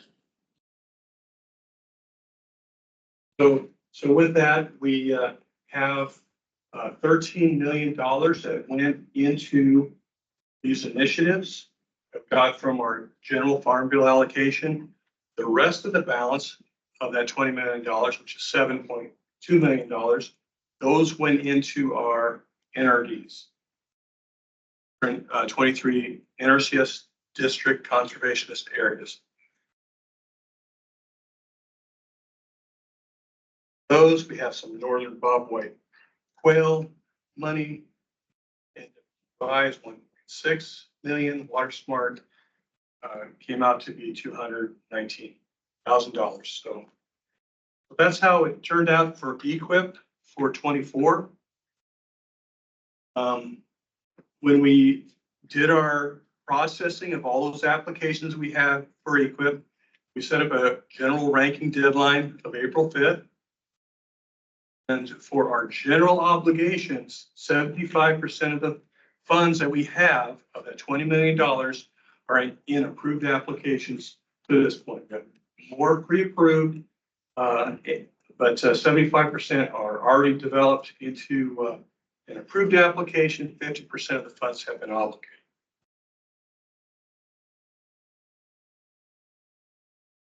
All right.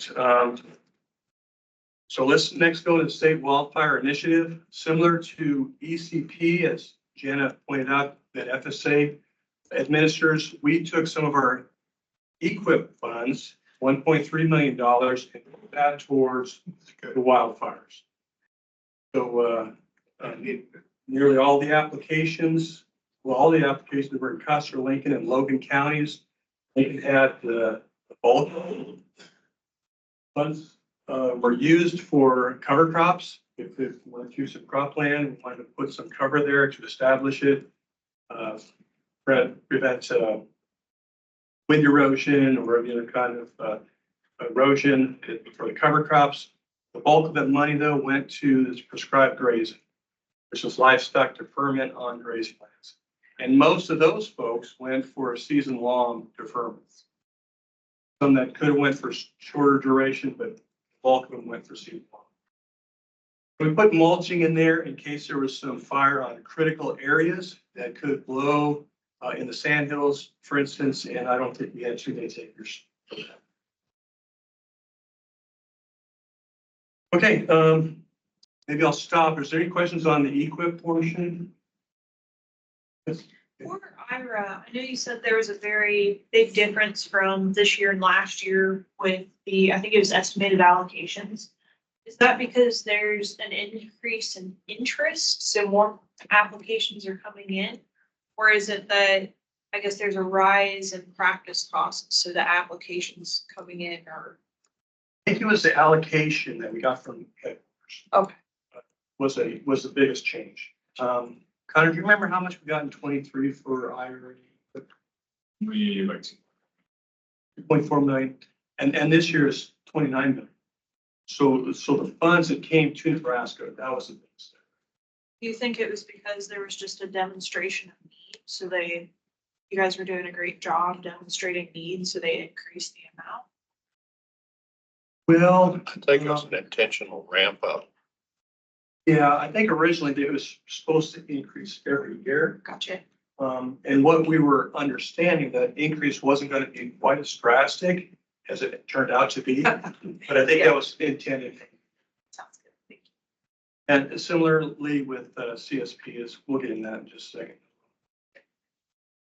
Any other EQIP questions? So in other words, the IRA, you did run out of funds there and then went to the regular EQIP, or how did you determine where they go? Okay, well, what we did this year we started off trying to obligate our IRA funds. So we had $29 million, and that's why we did the Act Now process, which is to take applications, first come, first serve, but they have to be above a certain threshold. If they were above a certain threshold and they qualified for the IRA, meaning they only had IRA type practices, climate smart practices, then we went ahead and funded those. And then once we had those nearly obligated, we're at like 98, 99% now. Then we went into our general fund pools. And so all the applications that did not qualify for IRA, but would qualify in our general fund pools, those were ranked, and then we approved them based on which ranking pool they're in, from highest to lowest. And the highest ones gets funded first, and then the second highest until we run out of money. And what was the threshold for IRA?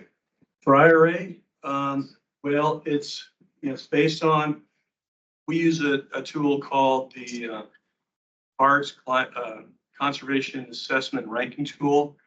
And in there, it gives you a rank. And the ranking is based on the type of soils, type of practices you have, dollars being requested, and so on. It's all embedded into that program. And we set the equip ranking threshold at 30. Correct. 30. Point level was 30. So if your ranking was at 30 or above, and we're on then you're on the list, and then you took the first come, first serve of all those that are above 30. That's how we did for Act Now. In our general ranking, we just go highest to lowest. We rank them all, and whichever are the highest ranked ones, they get the funds first. What can be done to get more money towards livestock watering systems? I mean, sure, we've had a real run of it, 3 years, and we're still not out of the woods. I mean, Western Lancaster County, Seward, Saline, in through here, 7 ponds are all dry yet. Is there any way that we can prepare for next year? These ponds don't fill up overnight either, but we're still getting a lot of spotty rain. We can have 3 inches and 2 miles away you can have 1,500. Oh yeah, so many ponds are dried up and haven't recovered yet. I guess several things that we could potentially look into. Perhaps would have maybe a separate fund pool for livestock watering systems. I mean, that'd be an option we could do, and then takes so much of our funds and put it towards that. Local work groups have a say in what their priorities are. Both of us were at that meeting, and the non-producer said, well, it's not used well enough. We think these other things are more important. Yeah. And 3 years ago, maybe other things were more important, but the livestock industry, when we don't have water and we have drought, we have to sell the factory. And it's 3 years before you ramp that factory back up. And I just visited with our exec from the Nebraska Livestock, or the Nebraska Cattlemen Organization, and she said, just ask the question, what can we do to get more funding for livestock watering system? And it's a good thing to do whether there's a drought or not, because it's more efficient use of that water and keep those animals out of those live streams and out of those ponds. Yeah, those would be two things. We have separate fund pool. If it's in a designated drought area, a disaster area. Stage 4 last year. Stage 4. So I don't know if ECP would be maybe something that could be looked into as well.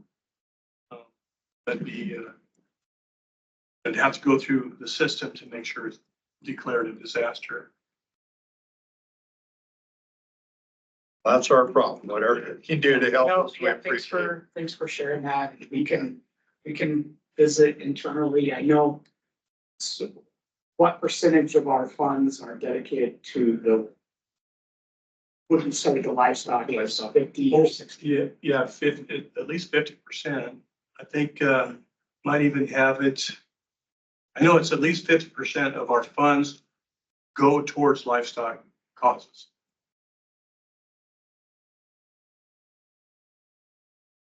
Definitely sensitive to that industry. We'll look into what we can perhaps do. Thank you. All right, now go, the state wildfire initiative. Again, we use, equip dollars to fund those type of activities in those counties that, have the wildfire disaster. And now we'll turn the page over to CSP. CSP, the Conservation Stewardship Program. We have a couple of signups each year with that, and sometimes there's even more than two. But the first one is our renewal signup.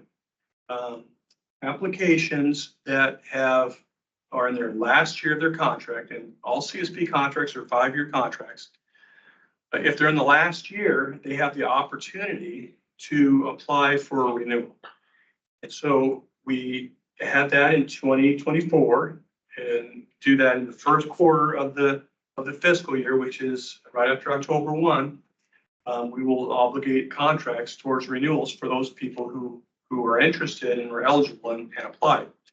And so this year we put $4.7 million into renewals for 2024, which translates into 70 different contracts.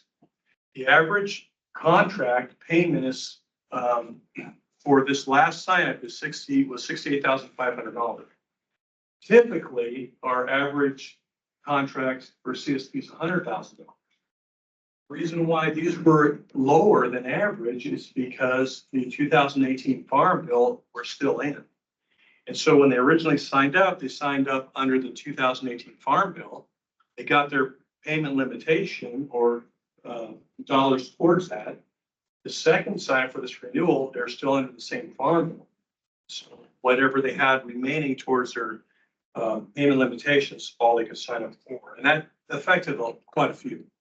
We would have had many more signups and probably a lot larger signups had the Farm Bill not been extended this year.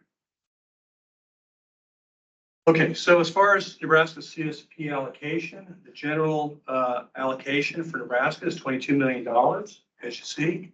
Our IRA contribution was $14.7 million. So the total amount of dollars that went towards CSP in 2024 is $37 million, which is a lot. So our funds that we have, we distribute some between the renewal and the classic signups. Right now, for our IRA funds, we're 97% obligated. So things are going really well, I would say, in terms of our IRA funds.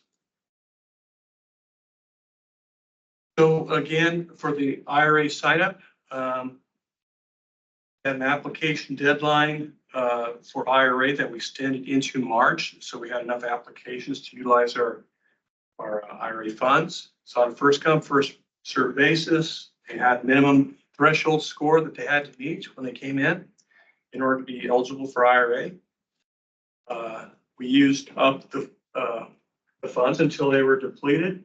And it turns out we came out with 232 applications, received 116 contracts. Average contract for our IRA general was $110,000. Getting that wrapped up. As far as the classic signup, that was November 17th, just like our EQIP signup period was. 436 applications received.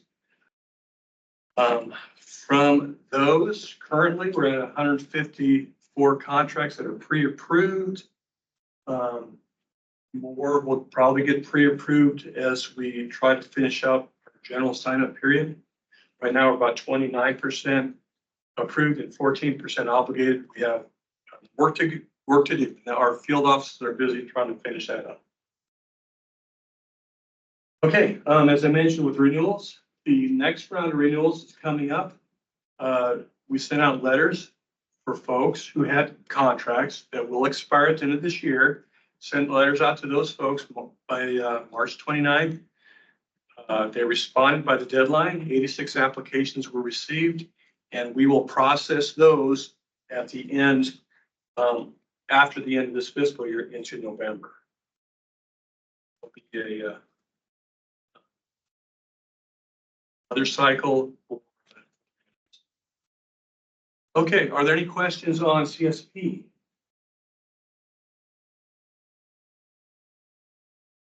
Very good. I'm throwing this slide up here just to remind everyone that we do have local work group meetings you've attended. Several of you have attended this spring. We have them annually throughout the every year. They're normally in the late winter, early spring. So the next local work group meetings that we have will occur in 2025. They're open to all our partners and to the public. We look at resource concern priorities, input on prioritization tools, ranking pool questions, practice payment schedules, a preferred application and ranking cutoff dates. So when we talk about low water supply on our grazing lands, that'd be up for inputs during those times as well. Okay, I'm going to slip into our CPP program with an update of where we're at right now. We have these 4 new projects that were approved for funding in fiscal year 23. 3 of those are AFA projects. And by AFA, that's an alternative funding arrangement projects. These are projects that the lead partners take responsibility for advertising of the program, taking the applications, approving contracts, and then we reimburse partners from that. Classic projects for our CPP are projects that we run similarly to EQIP, where our offices will take the applications and our offices will make the contracts, make the payments to the producers. So 2 different types that we use. There are 3 in AFA and 1 for Classic under the 23 Farm Bill, or excuse me, 23 sign-up. The first one is the Kansas-Nebraska Wetland Initiative. And this is an AFA type of contract. Kansas is the lead state on this. The lead partner is Ducks Unlimited. Financial assistance is $7.5 million. And the practice that we will be using in here, can you help me with this, Fred? I think we'll use.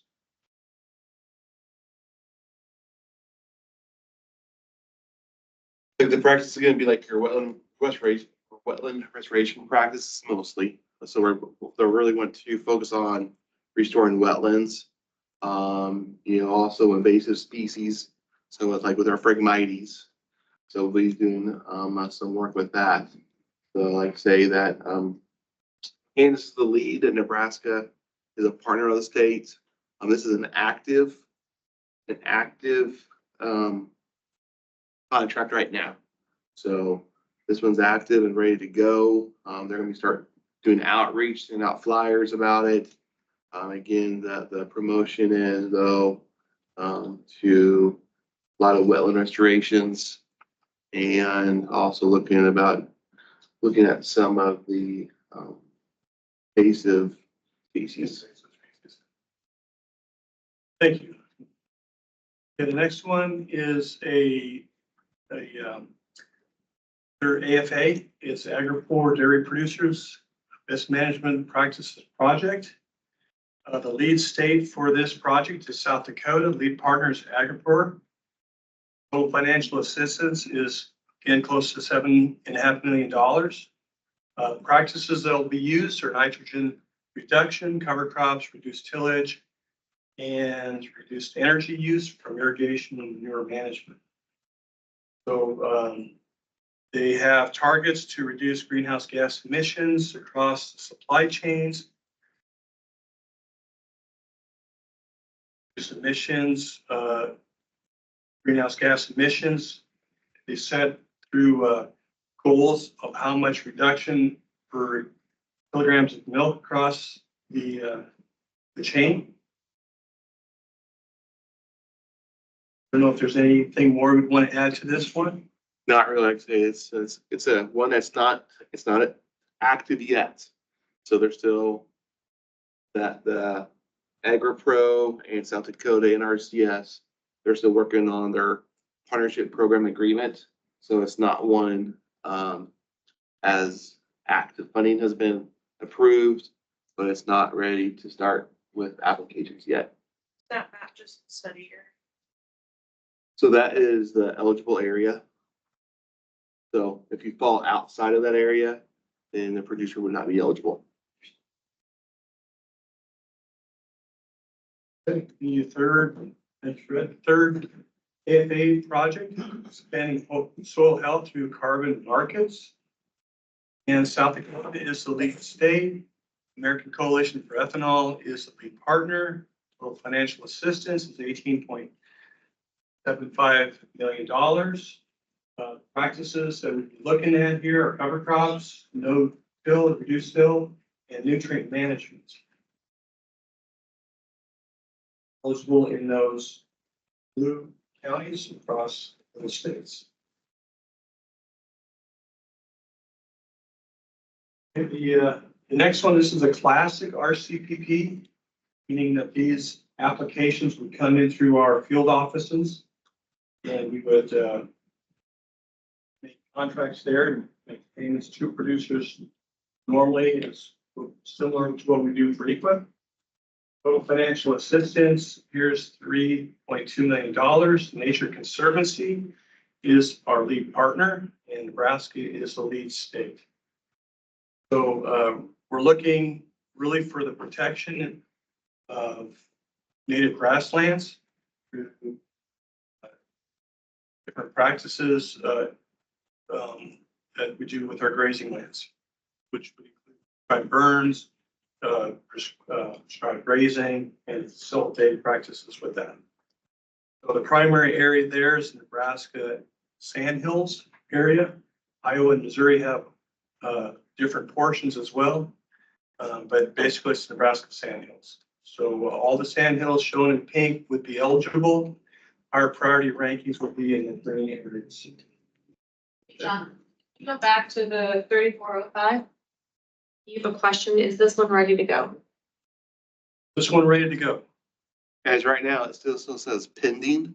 So that means that the lead partner and the NRCS from the state office of South Dakota, they're still working on the program partnership agreement.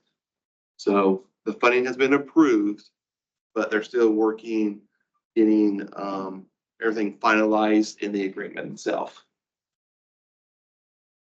That's one of your questions online, so I was just. That's all questions, right? Yep. Okay. Yeah, thanks for asking the questions. We'll pull over to the proposals for 2024. There was a notification that went out for people partners to submit proposals. Deadline to submit the proposals is July 2nd. We have had, say 12 to 14 or so groups that have expressed interest and wanted to meet together with us. And so we do that. We'll meet together and discuss the proposals, and these proposals could be for easements, grass projects, soil health projects, same type of things that these other ones have come in with as well. There's an authorization nationally of $1.5 billion towards these projects through this announcement. That's a lot of money. And I'm sure each state's going to get a fair representation approved through that. But the deadline to submit the proposal is July 2nd. And after July 2nd, it's too late.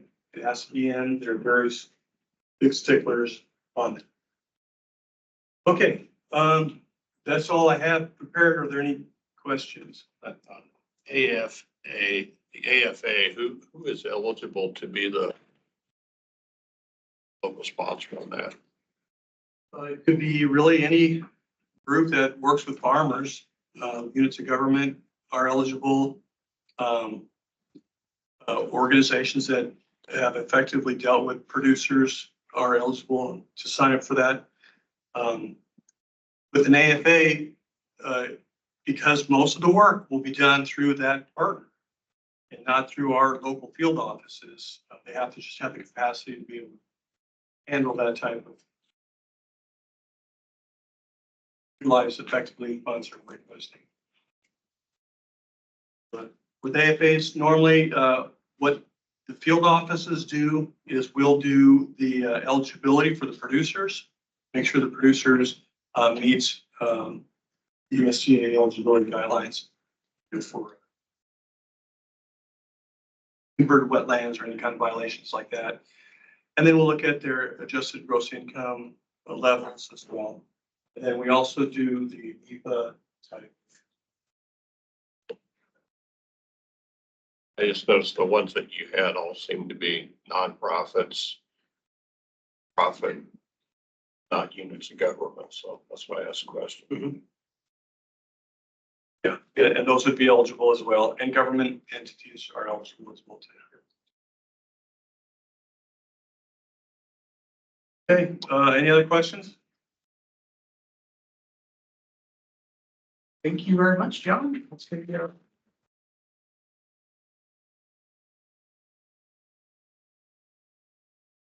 Okay. For our partners, we've got one more agenda item, and then if any partners have updates, be thinking about those that you'd like to share with the group. That's on the agenda at the very end. Now we're going to transition to the easement update. Specifically, we've got Sean McVeigh and Roger Yurden in here to talk about the priority areas for using our ag conservation easement program funding. So I will let you go first, Sean. I'm going to try to, for some reason, it's not going to let me. Ready? Yep. That. Thank you. I'm going to let my colleague Roger talk to you about the IRA priority areas. I'm going to talk to you about easements. Easements, of course, are the right to use the property of another. And NRCS practice with the longest lifespan. About that. Our ASEP program is the current easement authorization. We take the applications year round. This year, the funding cutoff was November 13th. That's slightly different from what they had for equipment CSP. We had to change it to line up with the IRA funding. Because the IRA funding for easements was issued nationally. It was a nationally program. So we moved both Farm Bill funding and IRA funding for easements. All of our current easement programs. And we got a change in the compensation package for this year. We went to 90% of the appraised value of the easement. So prior to that, in Nebraska, we had a 90% of the easement value in the west, 85% in the central region, and 80% in the eastern region. Went to a 10% reduction or 90% of appraised value across the state this year. For the maximum rate shown here, the 12,970, but that's for like the best of the best irrigated cropland. Of course, for our wetland easement program, we're taking the marginal cropland, not the best of the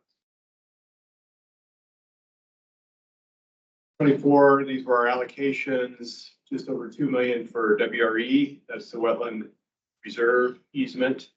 And the WREP, we still had an agreement for that for 826,000. Agricultural land easements, ALE was 2.8 million. And that was with a January funds assessment. So we were able to fund every AL application that we received. We received 5 of those this year. Got just over $500,000 in stewardship funds, and those are the funds for maintenance, repair of existing easements. So this year, we were able to, we're eligible, and those will make offers on 2 WREs, the wetland reserve easements with reserved grazing rights, RGR. And they're small, 57 acres total on 2 different easements. And the ALE, agricultural land easements, GSS with grasslands with special environmental significance, we had 5 applications on over 10,000 acres. We were able to get funding for all of those. What are we going to work on the rest of the year? Well, we've got July funds assessment coming up. We're going to return our unused acquisition funds. Got about 2 million for acquisition, and we're going to return quite a bit, 1.8 million. We're going to request additional stewardship funding. We've been able to get our area easement specialists out there and make a list of projects that need to be done to maintain existing easements. We're going to work on these 2 wetland reserve easement offers from this year and 4 easements that are in the process of being closed from 2023 and 2022. Circulated through the easement subcommittee, the IRA priority areas. And we have a wetland reserve enhancement program, WREP, request for funding opportunity and new proposals. It's out and it's due by August 16th. Our 2025 compensation package for the wetland. That's what. And I'll turn it over to Roger to go into more detail on these IRA priority areas. So we had a national one come out, and we need to report where we anticipate focusing our IRA funding for fiscal year 25. So ephemeral wetlands are a national priority. So what we're including in our proposal are the 4 playa regions in Nebraska. So you have the central table playas, rainwater basin, southwest playas, and then the Todd Valley playas in the state of Nebraska. We're putting this proposal together, and we're currently routing it through our easement subcommittee, and all the feedback or comments are due by July 12th. So these are the wetland areas that we're calling our priority areas for next fiscal year. Grasslands that are under threat of conversion are also a national priority for our ESA ALE program. So what we decided to do this year, which is kind of on top of what we did last year, is we're including the 9 grassland regions across the state for funding. And it's the same thing. It's in the same proposal. We're routing it through our easement subcommittee currently. And again, the feedback is due by July 12th.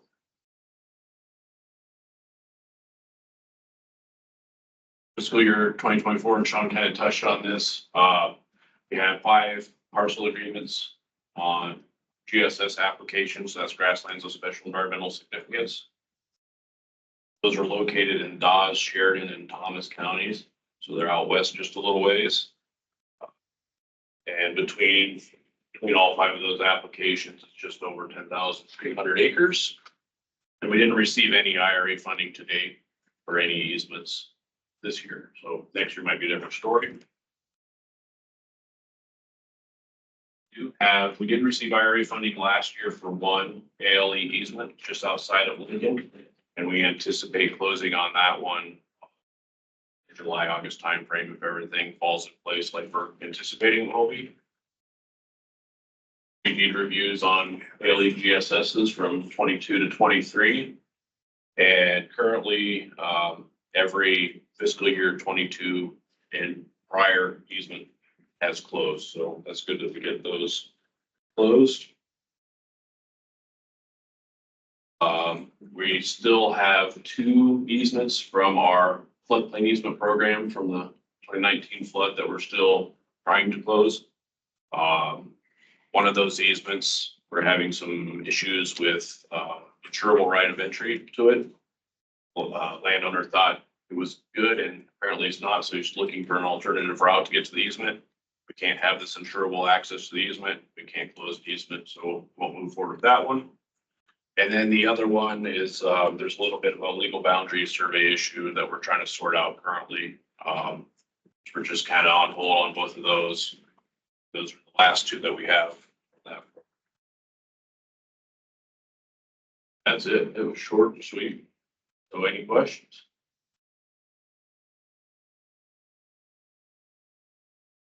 Thank you. Thank you.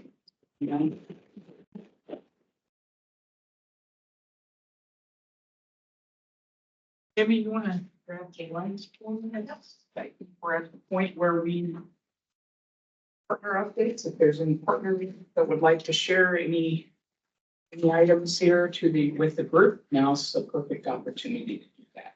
So any items from the folks in the room, and then we'll go virtually.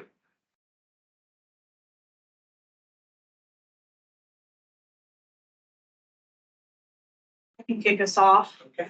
Hi, everyone. My name is Katie Hibble. I am the non-point source pollution coordinator for ND.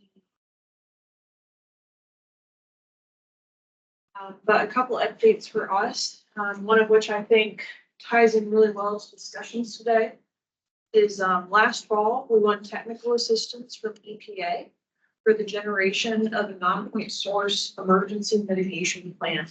So this plan has yet to be created, but our technical assistance should start here late June and early July. One of the things we've asked them to do is we want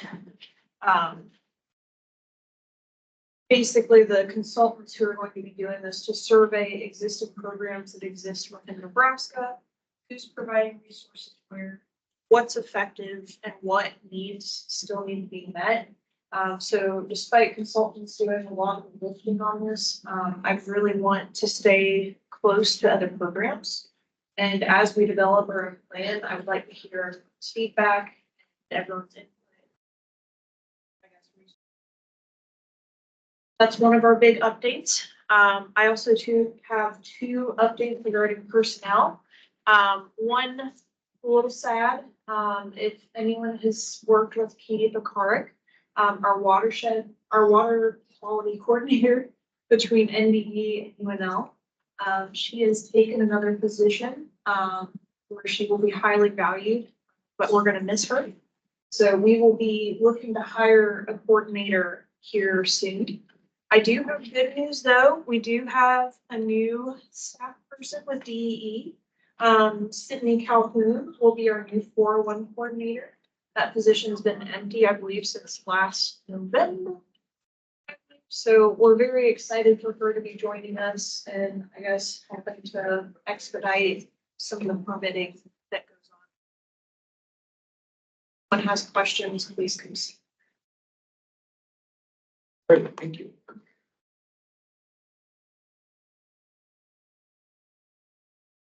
Other updates? How about anyone online that would like to share?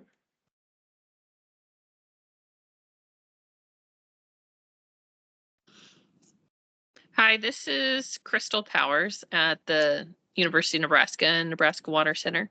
Just wanted to share a brief update about the Master Irrigator and TAPS competition. We have a 5-state agreement between the universities and NRCS in those states to expand both of those programs across the Ogallala Aquifer region. So in Nebraska, we started the TAPS program, which is the Testing Ag Performance Solutions competition, back in 2016. So we've expanded it to new crops and new parts of the state as we've gone along, and we'll be helping other states start those programs. And then what we're doing on our side is we're going to be starting the Master Irrigator Education Program. And so I'm the coordinator for that piece of it. So if you have questions about it or want to get involved, reach out to me. We have a great team together, and the goal is to have our first peer learning cohort to do the Master Irrigator program here in the winter of 2025. So we're working hard towards that. And then if you do have questions on the TAPS competition, Chris Proctor from the Department of Agronomy has taken over coordination of that program. So I'll leave it there. And if there's any questions, I can answer them now, or feel free to reach out. Great, thanks, Crystal.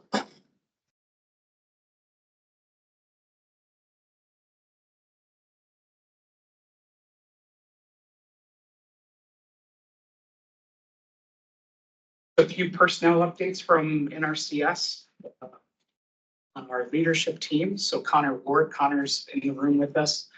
Connor is going to start Monday, actually, as the new Assistant State Conservationist for Partnerships. So Neil Dominy, if you remember Neil, he was our former Assistant for Partnerships, and he now took a position with the National Soil Survey Center. So Connor, welcome to the leadership team and come aboard to that position. So looking forward with Connor being on board. And then also, I don't believe I had a chance to mention this last quarter, but our State Public Affairs Officer, Scott Iglesby, started a few months ago here. So Scott is now part of our leadership team as a State Public Affairs Officer. So I want to mention those two personnel updates on our leadership teams.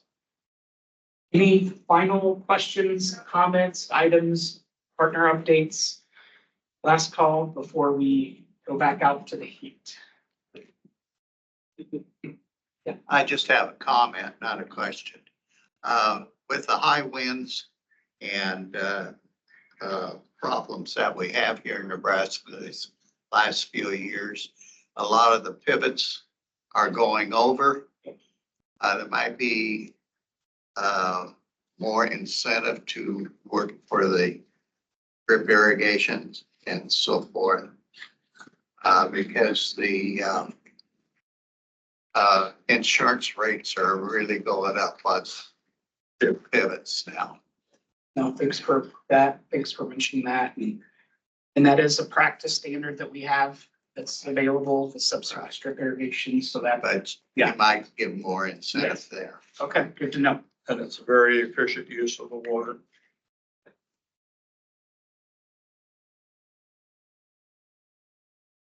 Good, thank you.